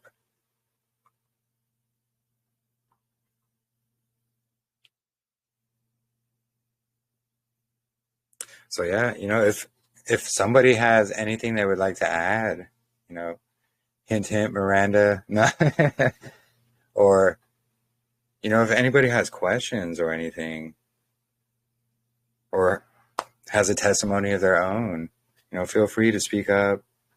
I encourage you to open up your mics or type in the chat, whichever you're more comfortable with, truly. That's another reason why we all need each other. I don't lone wolf this. We all truly need each other. And it's only because of this and studying in the calendar and these different aspects and topics that has encouraged me to look deeper into this, has, given me that conviction to study deeply into all of this. Do you think we can be affected by shedding? Yeah, of course. That's what the enemy uses. So, like with the, how do I say this? Because YouTube does not like talking anything about that. They don't like talking about natural remedies. I've had so many strikes that you know, that my channel was in jeopardy on YouTube at once because of it, but doesn't mean I'm afraid to talk about it, just not on YouTube. But I believe these jabs, these clot shots and things, they have these nano technologies, things like that in them, which then, you know, because of these frequencies, it will then jump. Yes, of course, I believe it can affect us, but in that same aspect, no weapon formed will prosper. So it doesn't say the weapons aren't going to form. They're definitely going to form. They're just not going to prosper. So just like the chemtrails, they poison our sky, they poison our water, they feed us poison as food, all of these different things. This is why actually prayer, being in palau over our food, very, very important. Because, well, for those reasons I just mentioned, they poison everything, but no weapon formed is going to prosper. We always have to remember that. So they use scare tactics to be like, oh, you know, shedding and this, that, and another. It's to scare you into submission. Fear is submission. This is why we only fear Yahuah. We only submit and align to Yahuah. Because if we're in fear of everything else, we're in submission to that fear. So this is why everyone, just worded strange. So this is why there's that big panic, you know, oh, get your clot shot and you'll get a donut or a burger and things like all kinds of incentives. It's fear-based, fear-mongering. Fear used as control is what it is. Yeah, no, now that I've gotten used to editing, I can definitely go through. I just have to remember at what section. I already know I've got a lot to edit out in this video anyways. Thanks, Telegram. No. Yeah, and I think shedding could be a thing too, but I will have to say, I watched this video, and this guy was talking about how, you know, he's just spreading truth about the word and everything, and he believes in Little Season 2, I think, but he was questioning, I want to say it was like the Schofield Bible or something like that. Anyways, he was saying that there is like all of these comments that were just flooding his feed on the video that he posted, and he has this software that's able to detect if it's actually real people or if it's bots. And about 75% of the negative comments that were on there was actually bots. So I believe that they are on a rampage to discredit all of the truth that I know we are now discovering for ourselves. They know that they don't have a firm grasp on people that have, that used to believe in the healthcare system, in the food system, in the school system. People are questioning things way more than ever thanks to COVID. And so they have double time, any information to them to discard any kind of truth that isn't going to benefit them, they're going to do. So just be mindful of if there's people arguing something, it could be a bot, and let's not let any unfruitfulness come out about that. And, we know that they are doing all these things, and just to remember what the overall goal is, and it's to just bring people back to him and know that, they're going to do all these things, but he didn't say that we were going to go without persecution. So just letting you guys know that there's bots.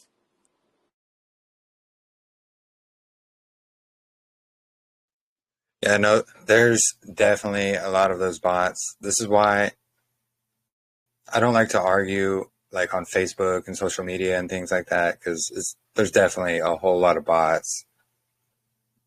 They do that for a reason, to cause contention and confusion and things like that. That's actually kind of what my alignment videos have been about, which I am continuing those. I just needed to get part 3 and part 4 really finished of this series, and then I'm going to be definitely continuing the alignment with Yahuah series. I've written a lot down and some very important stuff and reminders for self-reflection. But these people, there's a lot of people. That's why I was trying to think of where these bots, they're over there to cause contention, confusion, and just keep you trapped in some endless argument over some small menial topic. And then, like I said, when we're stuck scrolling Facebook all day, we're stuck, arguing in the comments all day. That's low vibrational nonsense is what it is. That's all straight from the enemy. We're over here scrolling Facebook all day long, looking for the comments to purposely go in and fight and argue. It's a bad use of energy. This is why there's so much confusion, hate, and things like that out there. And it's really sad to see. I plow very diligently over it, just making a post. Like, I'll make a simple post, and there will be somebody that will come on and just want to fight and argue about it. I've tested this out in the past. So all I did was share a verse in scripture, and it was a few years ago. I don't remember exactly which verse it was. All I did was share the verse. No, I didn't mention anything else, just the verse. And there turned out to be a fight and argument in the comment section on, no, it means this, no, it means that. And I put in the comments, I was like, this is why I shared that verse, because, all you have to do is share a verse in scripture, and somebody's going to want to fight and argue about it. We shouldn't be like that, really. And this goes into more of surrounding ourselves with like-minded individuals, the people who align themselves with Yahuah, like we have here, like all of us. Yes, in the past, we have definitely had infiltrators and many people who like to cause problems. But that's why, like I said earlier, I step up as being a leader, as a protector, especially for the fellowship. And I have built up a lot of discernment in that area for, I can tell just by the way somebody is asking a question or making a statement if it's truly a question that they're asking, or if they're doing it as like a Pharisee trap question, for example. Don't get me wrong, I'll still answer the question, but I know what it is. So might be wise to turn comments off. Yeah, no, I get that too. And it can be wise. Really, it's just wise to try to avoid social media as much as possible. So what I've been telling myself about social media is use it as a tool to spread Yahuah's truth. I'm guilty of myself of sharing too much on Facebook, and I reflect back on that, and it's like, I'm just, from here on forward, that's what I'm going to use it for, a tool to share Yahuah's truth. And that's what I've been doing. And, it feels so much better, especially when you're not sharing different controversial topics. Well, I guess scripture can be controversial because I've shared just some things about the importance of the North and how we don't live on a spinning ball, and people want to controversy over that. Sorry. People just want to fight and argue over that, making it a controversy, and I'm just not down with that. So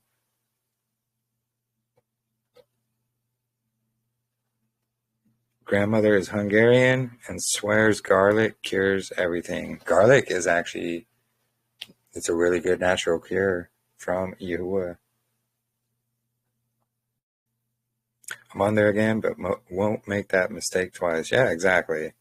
So just like YouTube, like Telegram here, we use it as a tool to share Yahuah's truth. You know, this is really how we all fellowship, because we are really all so few and far in between. You know, here we have people from the US to the UK, South Africa, Australia, New Zealand, really all over. How else would we all connect? We're all so very like-minded. And speaking of that, you know, Ken still, he's got to pick, where's Ken? Oh, that's right, he left earlier. Ken's going to pick us up and take us to Australia. But anyways, I'm joking. But we are all over, and we are so few and far between. And so in my case, for example, I cannot walk out on the street and run into someone like any of you. It's just not going to happen. There have been times where, yeah, I've seen people and they'll see like my Paleo Hebrew hat or shirts or sweaters, things like that. And they'll ask questions.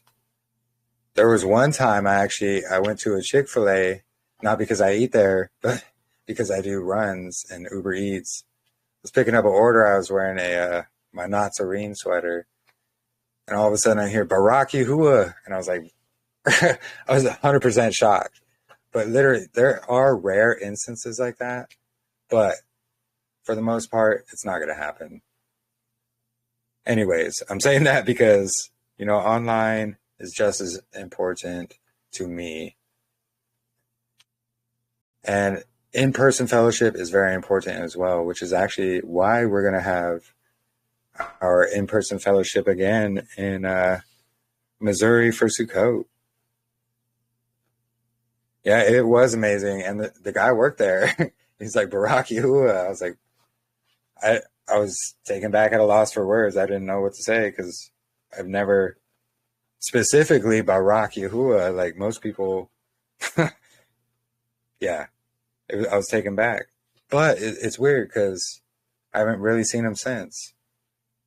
I couldn't like stop because I was in the middle of working, but I was hoping to see him again and I haven't, but it's all good. Yeah, and our Zeet seat, yes, that as well. So the Zeet seat, the attire, I got stickers all over my truck with Yahuah all over my truck. And no one says really anything. Like, I'll get looked at kind of funny because I'm wearing Zeet seat and things, or they'll see my hat, and there's been like one or two people that have been like, what is that? Like, I was like, that's the name of who you would know as God. His name is Yahuah. Most are like, oh, and then walk away. So, anyways, my point. It's nice to have like-minded people, a like-minded fellowship. It's really a miracle to have all of you, and we really all need each other, and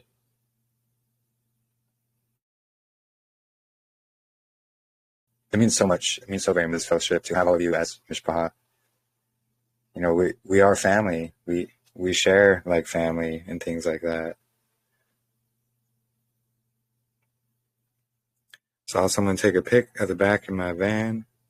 Got a friendly honk and giving a thumbs up. Wow. Yeah, see, those rare moments just like that, they'll happen, but they are rare. No, that's awesome. You are a barakah. Well, all praise to the Most High Yahuah. Without him, I'm nothing, truly.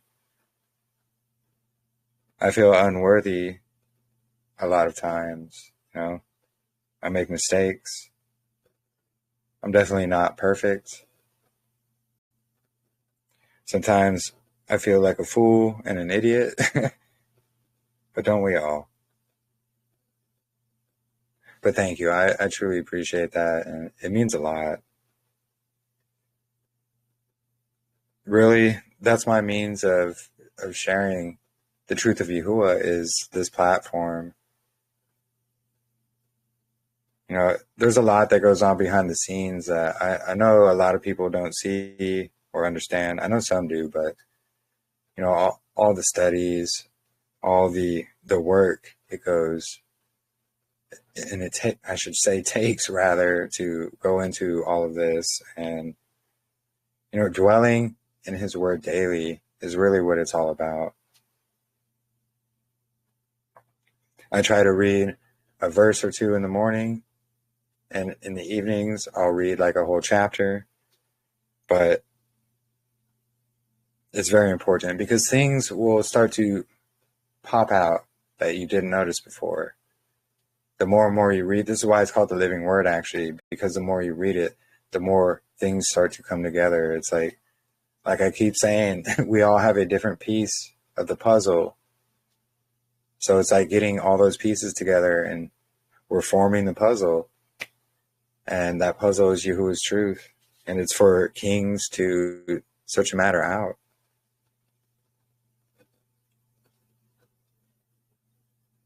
Thank you. I truly appreciate all of your very kind words. I don't do this to be seen. That is not my goal at all. But it does feel nice to be seen, It's all the hard work for Yahuwah's kingdom. It's good to know that. And sometimes it does feel that way. I know that's not the case, and I know that's the enemy, but thank you. Really, thank you. Every time I read Enoch, it's like the first time all over again. It really is. I was going to sing a verse to a song, but never mind. I just, anyways, yes, exactly. Reading any scripture, Enoch, Jubilees, Ezra's, all of these books. Thank you, Sumi and Brandon. And I love each and every one of you as well, truly, from the bottom of my heart. You are all very important to me. If anybody has a problem, you come to me. I will handle it. For sure. I'm better at handling others' problems than my own. No, I'm just kidding.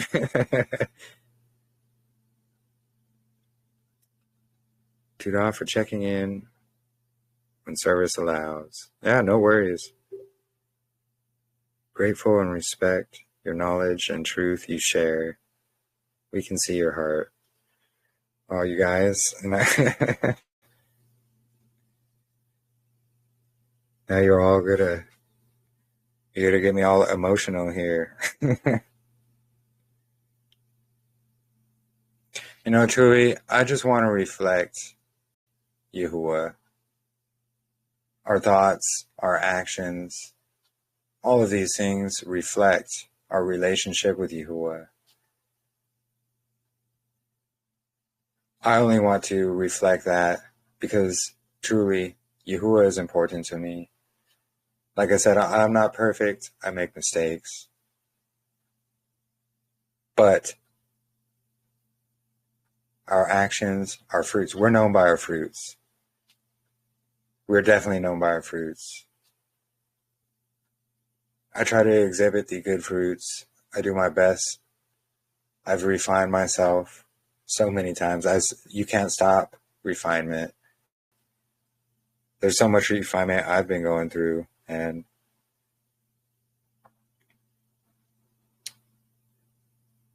it's not easy. Let's just say that. Sometimes it can be very lonely. But that's the time where you reflect with Yahuwah.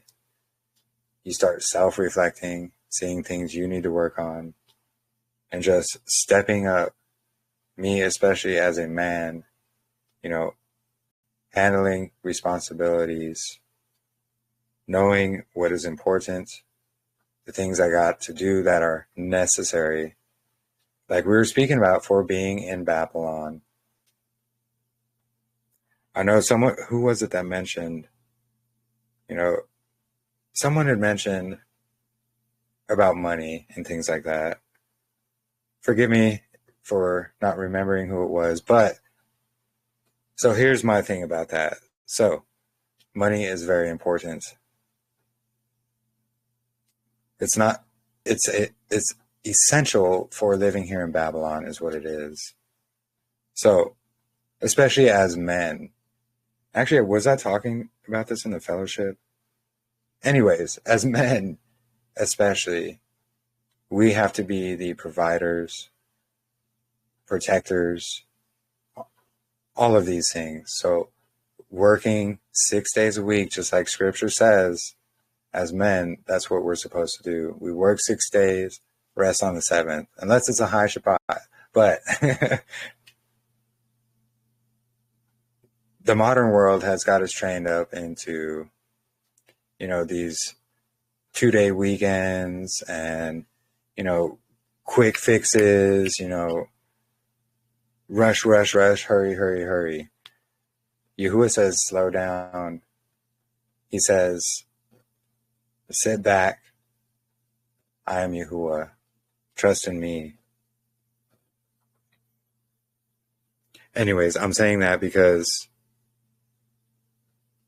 what was my point? I am sorry. You guys' comments over here distracted me. Anyways, I'm saying that because, yes, here's my point. Money is a necessity. So unfortunately, we have to work for our money to get by in Babylon. And especially as men, we have to be the providers. If we aren't, we fail at being a man. We have to do all this in alignment with Yahuah, because Yahuah is going to give us that strength to be able to do it. So there's the difference between chasing money, making it, something that you're basically worshiping and only seeking, and making money. So this doesn't mean that, you got to chase money to get rich and things like that.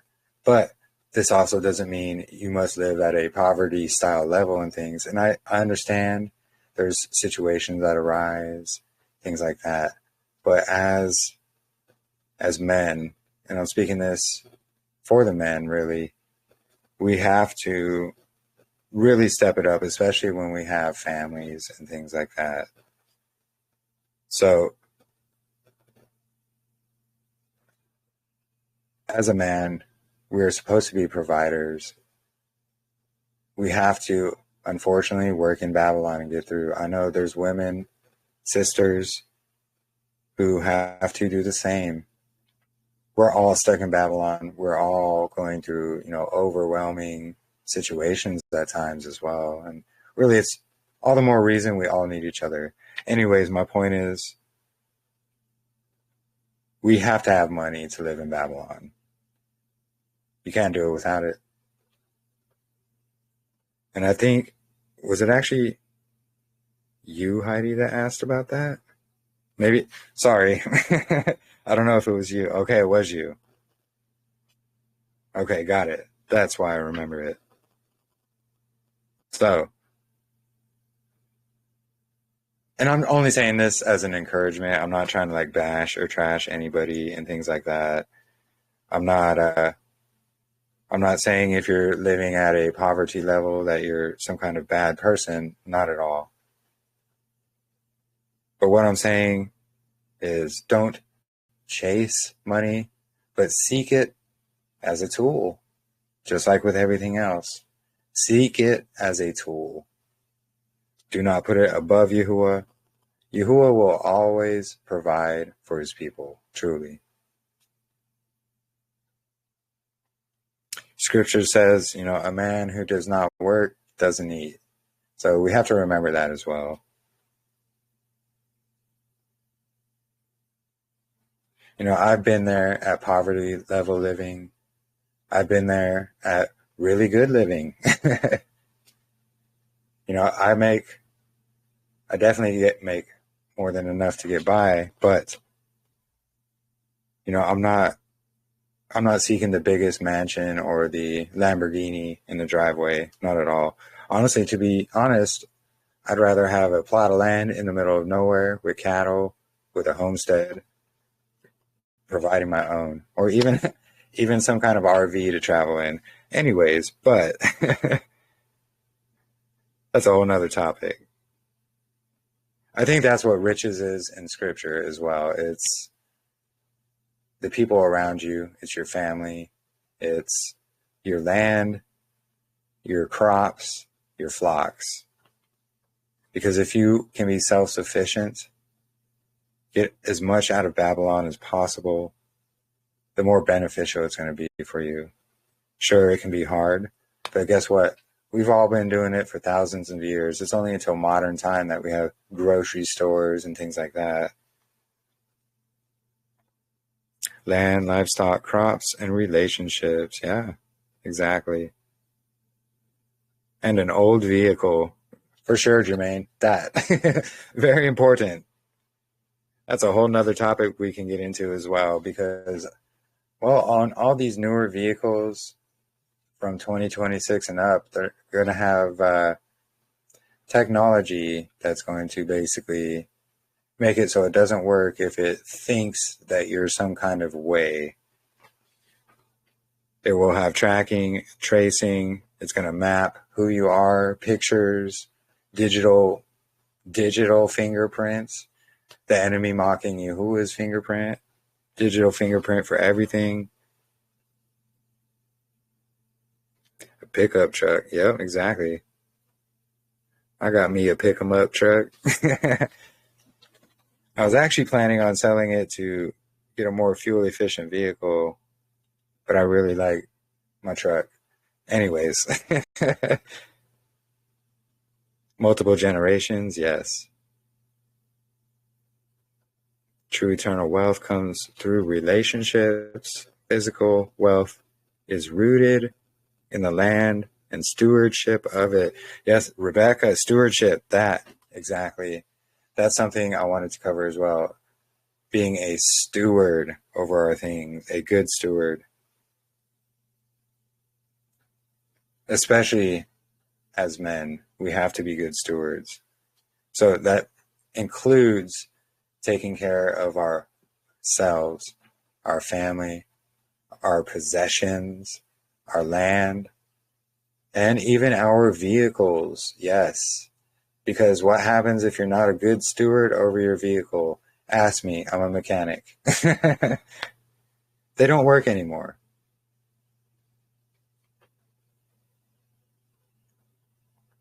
Monitoring system. Yeah, so really the vehicles pre-2012, I'll say, are probably the best. Everything costs money.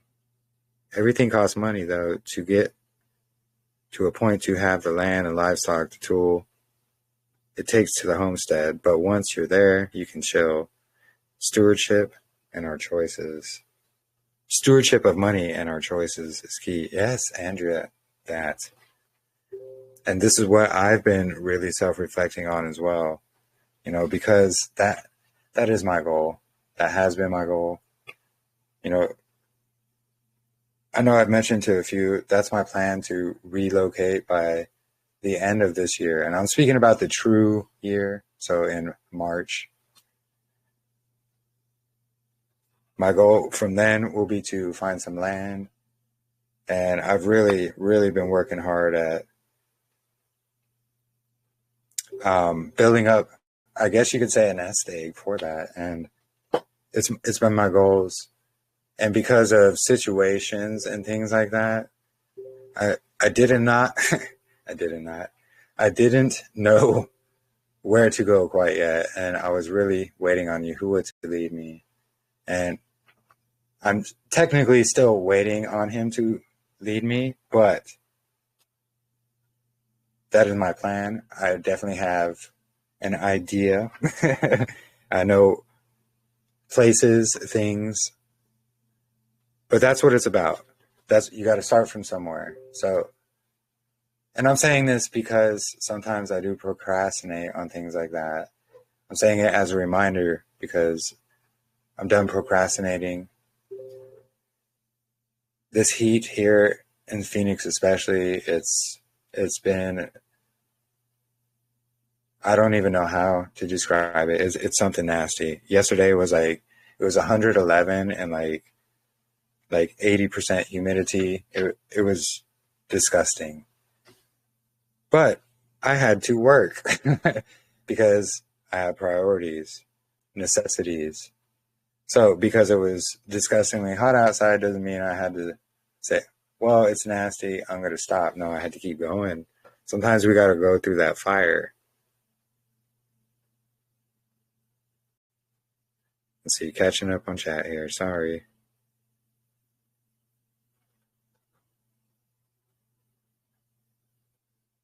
Something about wood beads. I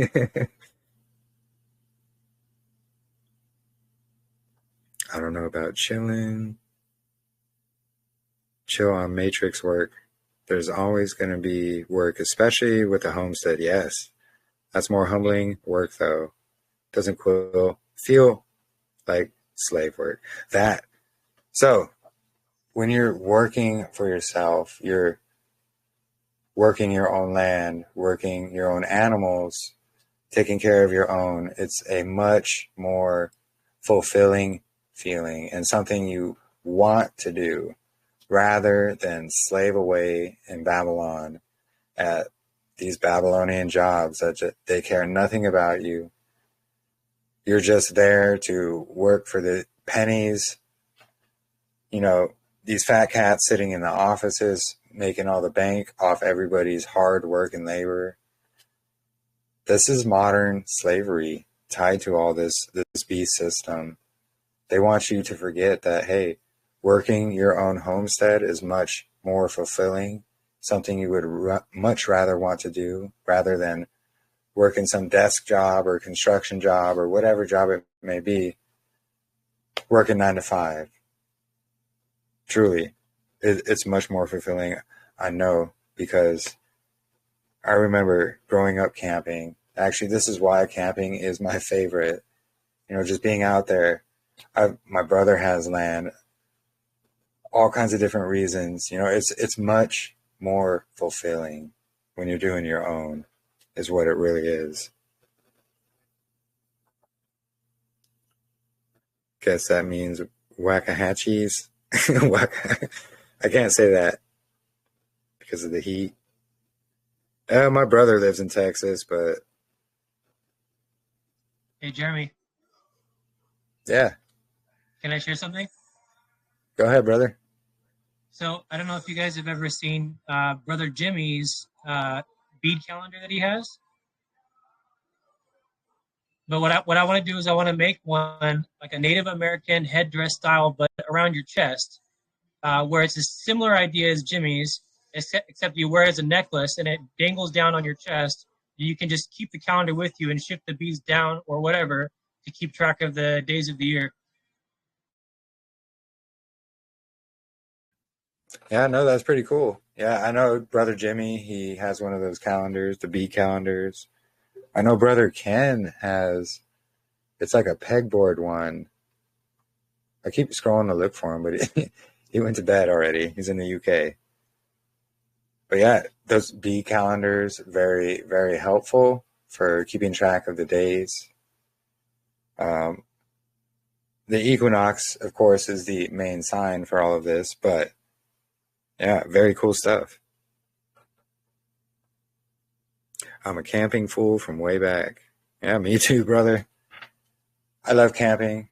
So I grew up camping, fishing, hunting, you know, basically learning how to live in the wilderness.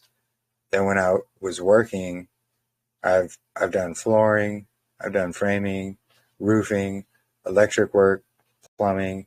And because actually since back then, I had this whole thought in my mind that I want to build my own house.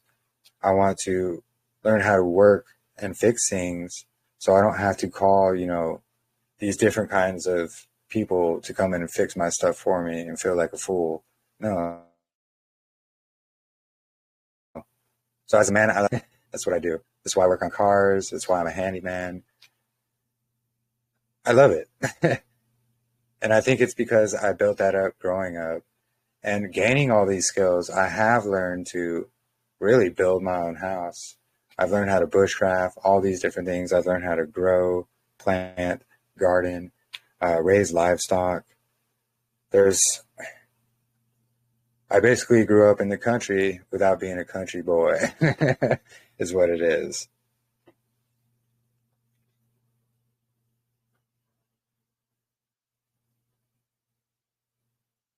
Let's see. Yeah, cool idea.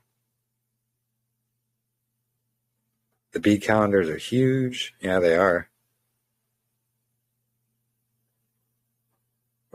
More like a body tapestry. You wear the calendar on your body. Why not?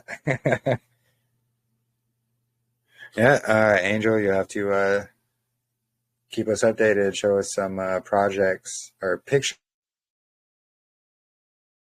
of your progress. Have to go. Oh, Shabbat Shalom, Tracy. Glad you can make it here. And I've definitely been keeping you and your family in prayer, Tracy. I know you're going through a lot.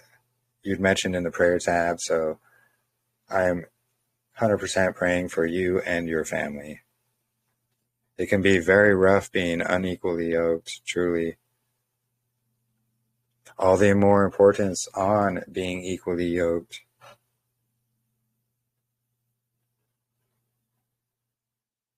So I'm 100% praying for your situation. You got this, sister. For sure, Yahuah has you. And we are here to be in Palau for you as well. We know electricity. Oh, come on, Jermaine. You got electricity, don't you? But no, yeah. They have had electricity, as you can see by our presentation. They've had it for quite some time. So technically, they didn't live without it.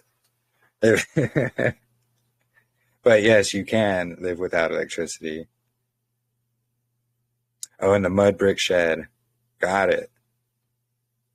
Yeah, and so you can build things out of mud brick as well. This is what they did in Scripture. This is what we see how they built the Tower of Babel with mud, straw, and brick.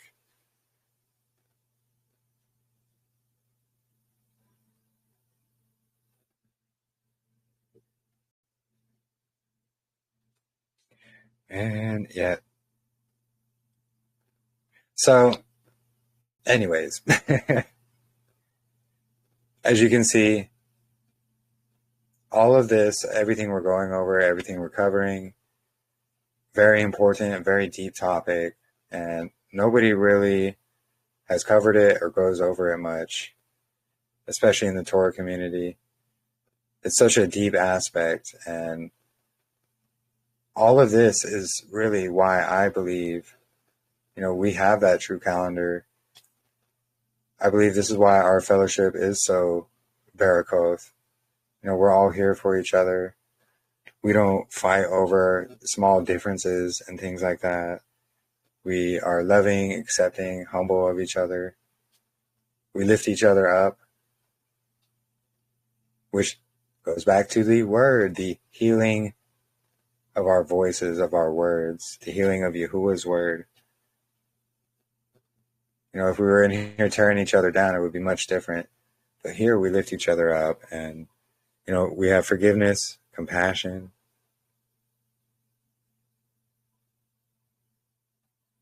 You learned how to make adobe bricks in New Mexico. That's cool, Kelly. Brother Kelly. We have a brother and sister Kelly, so Brother Kelly. And the Native American stuff there, Angel, it had some significance as well. I believe it had to do with like priestly garments. Like they were trying to imitate all of that. Got to wear tzitzit so people know. 100%.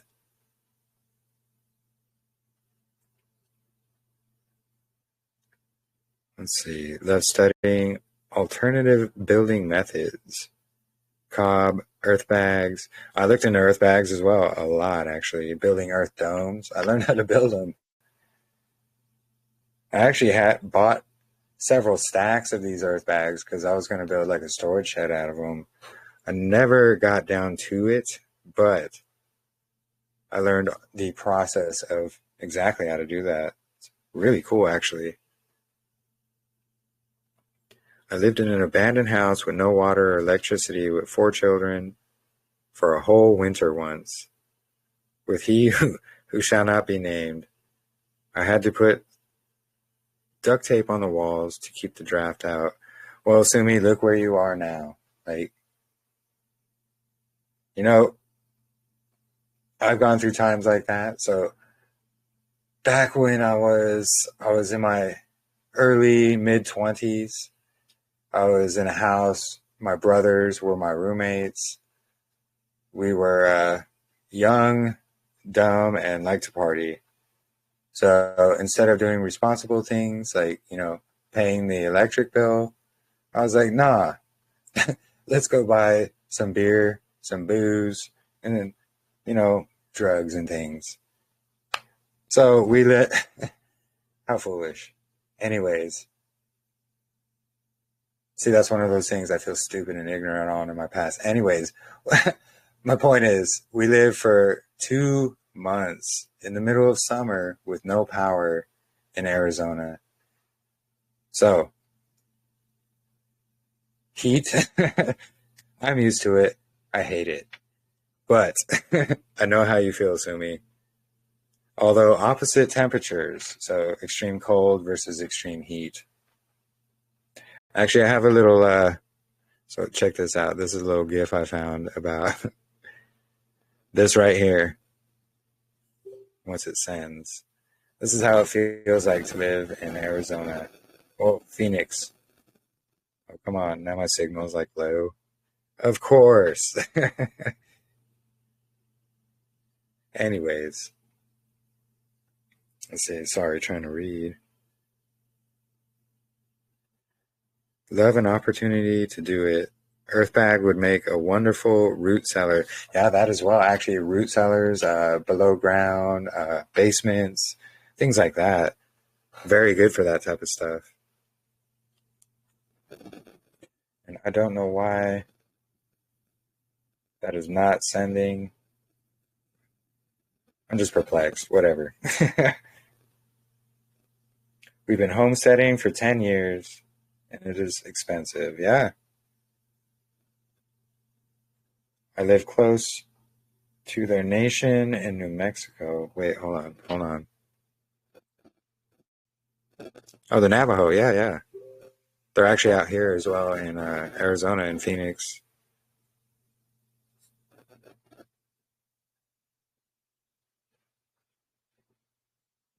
Oh, it finally went through.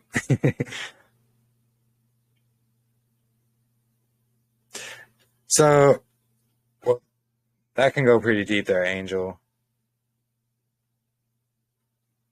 Although I would somewhat agree because I believe, so I've spoken about this before, I believe, yes, the Native Americans and things like that, they are part of the 10 tribes.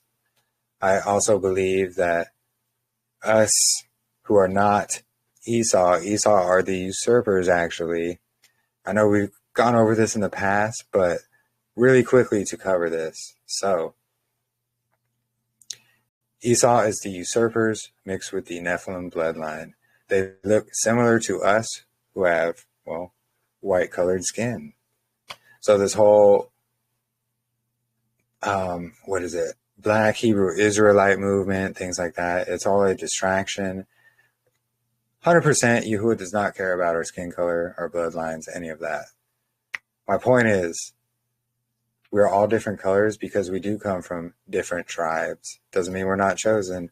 But about Esau, yes, Esau also has white skin. This is why they also have those big giant noses. They have cone-shaped heads. This is why they wear those little tiny hats to cover their cone-shaped head because of the Nephilim blood.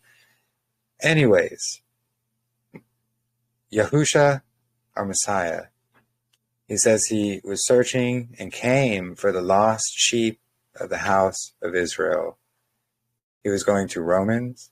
He was going to the Greek people around him and the Yahudim there. So put two and two together there, and you'll see where I'm going. Anyways,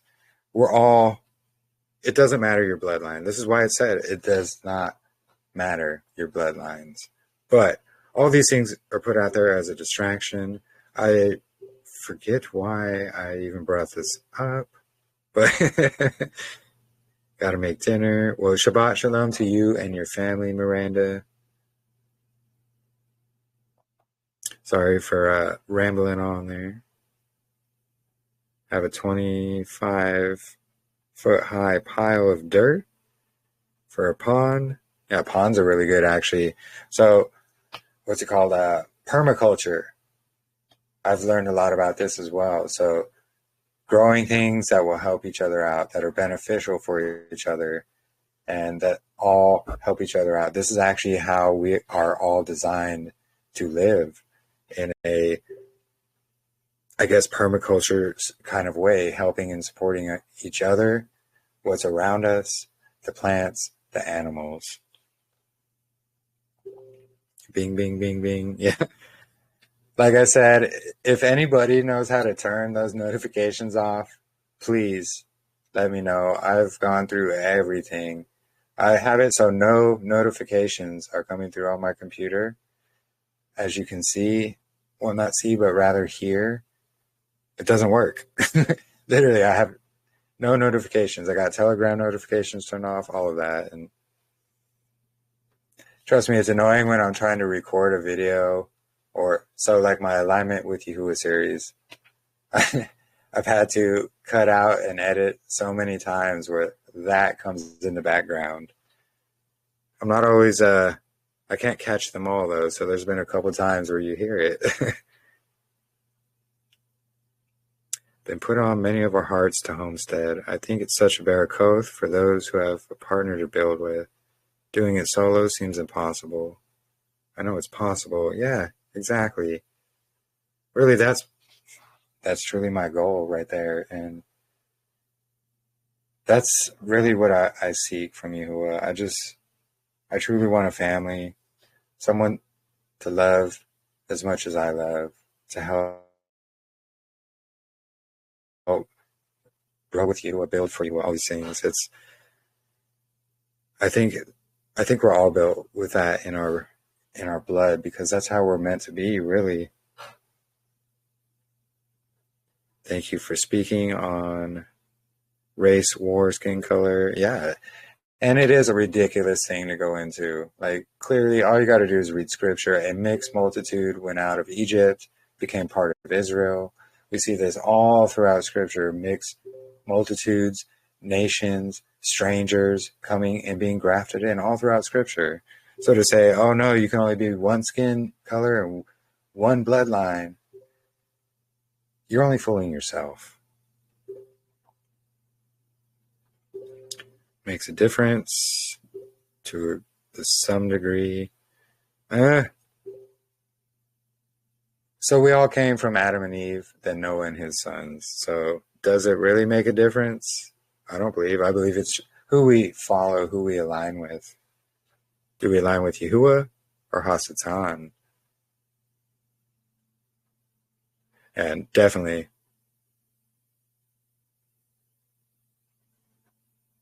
bringing back the multi-generational homes. That's what it is, yes. That's what I was speaking about earlier, the multi-generational family homes. They make it seem like it's some kind of bad thing nowadays. No, it's not. That's why why we are doing, okay, you edited it. That's why we are doing in multi-generationally. Got it. Had a hard time reading it. And the villages, yeah. Same. Yeah, see, it's all anybody wants. Weren't supposed to be this far removed from our house and our families, no. Fleeing the house at 18 is one of the greatest scams in history that perpetuated the consumerism agenda. Boom. And anxiety and depression Yes, which is actually, so really quick,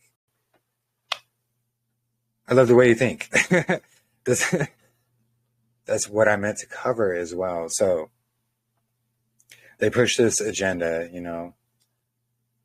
oh, buy all these homes. And all this came about recently in only the last 100, maybe 200 years. And there's that number again.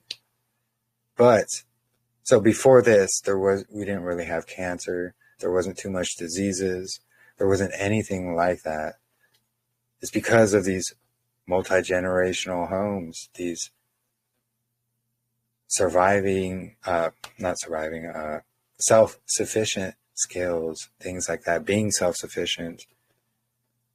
So healthy for us, healthy to maintain our temples. But they push that whole, what's it called? The American dream and things like that. Like buy a house, buy a car, work, go to the grocery store, become a slave to our system.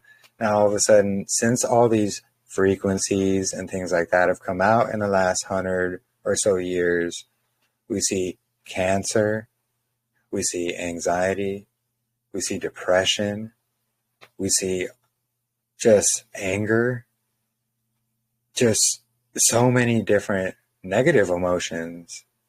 And it's because, like we just spoke about, all these frequencies from the enemy is what I'm going to call them.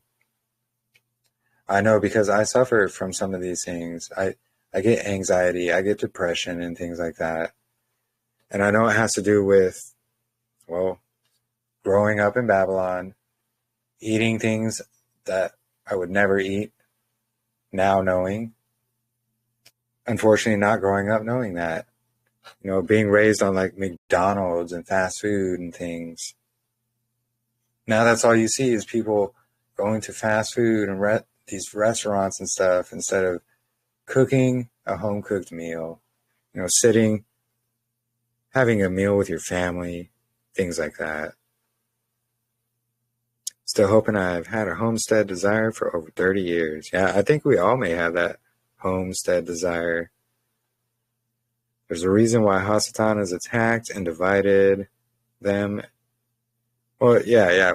That Hasatan thing is to divide and conquer. This is why the whole race war thing is an issue. Scripturally, you're not an adult until 20. Yeah, 21, 23.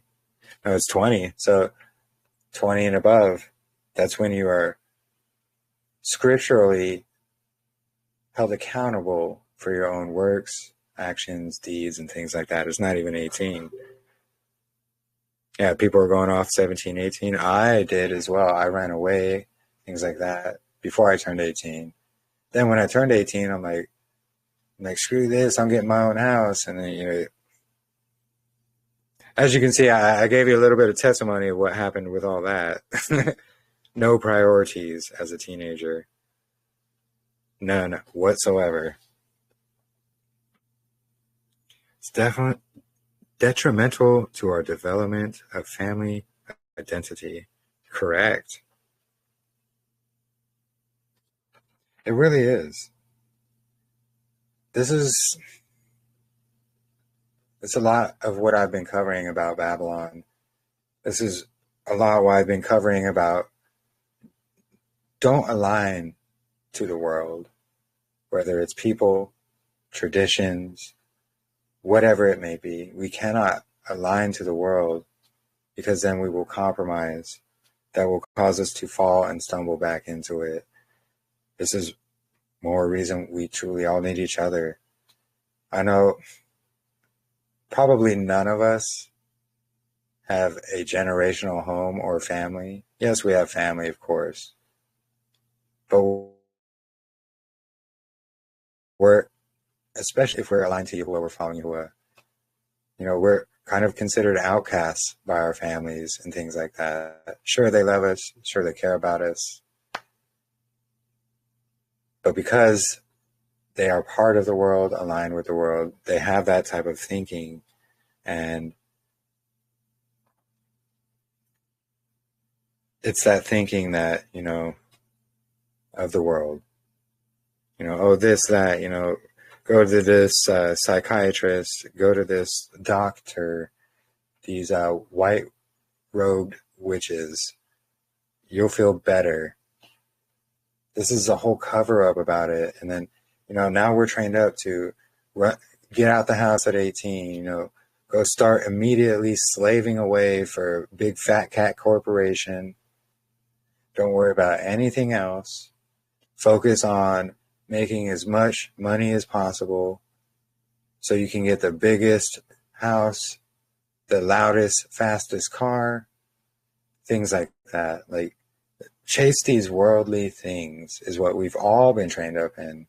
So none of us have that multi-generational background. So having us here all together, being so like-minded, it's such a Barakoth. It really is. And Powerful. It's powerful. That's the word we're looking for, Jeremy. it is. It's very powerful. Very powerful. And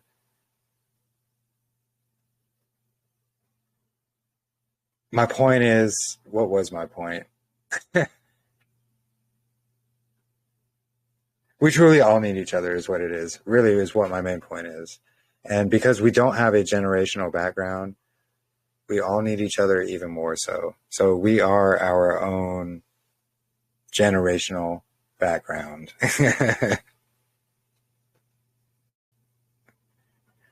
Uh-oh. Hold on. We had an accidental leave. Uh-oh.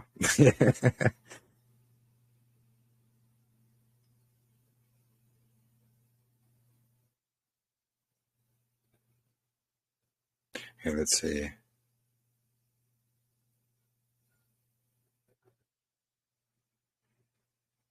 All right, sorry. Andrea did not leave purposefully. Accidentally left the group. All right, anyway, sorry. I had to share that link. Okay. Well, actually,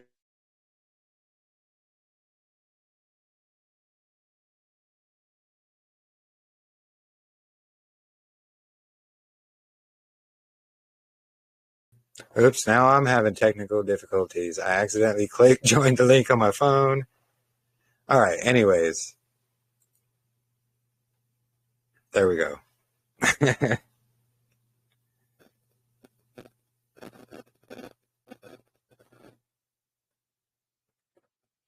So,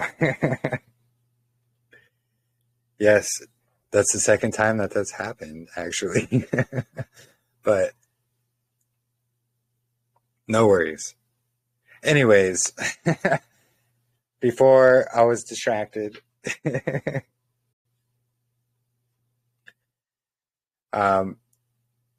since none of us grew up in a multi-generational background, that's why it's good to have each other here, truly. And it's been such a Barakoth for me. It really helps to have others there when we are going through hard times, you know? Anyways, all that to say, I truly appreciate each and every one of you. You know, I love fellowshipping together. I don't want to go too much longer here. I know there are others trying to, well, it's late in the afternoon, things like that, but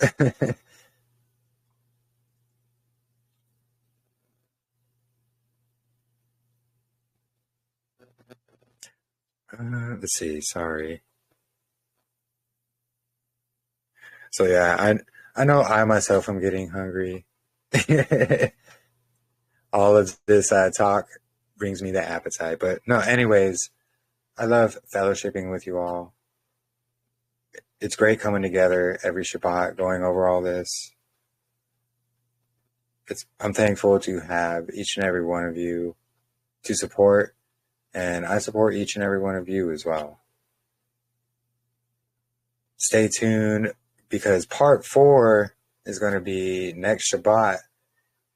That one's going to connect all into everything we just went through at the end with the melted buildings and things like that. And part 5, I think I'm going to cover the importance of the North. So, yeah, if no one else has any other questions or comments, anything you'd like to add, I think we're going to end it there today. Love you all. It's been a great one. Hope you all have a good night. And Thank you, brother. Every day. Thank you. And I appreciate that. Love you guys. Be blessed. Much love to you all. Thank you all for being here. Soon. Yeah, absolutely. Shabbat Shabbat Shalom. shalom. And we will see you all next time. Shabbat Shalom. Shabbat Shalom. Shabbat Shalom.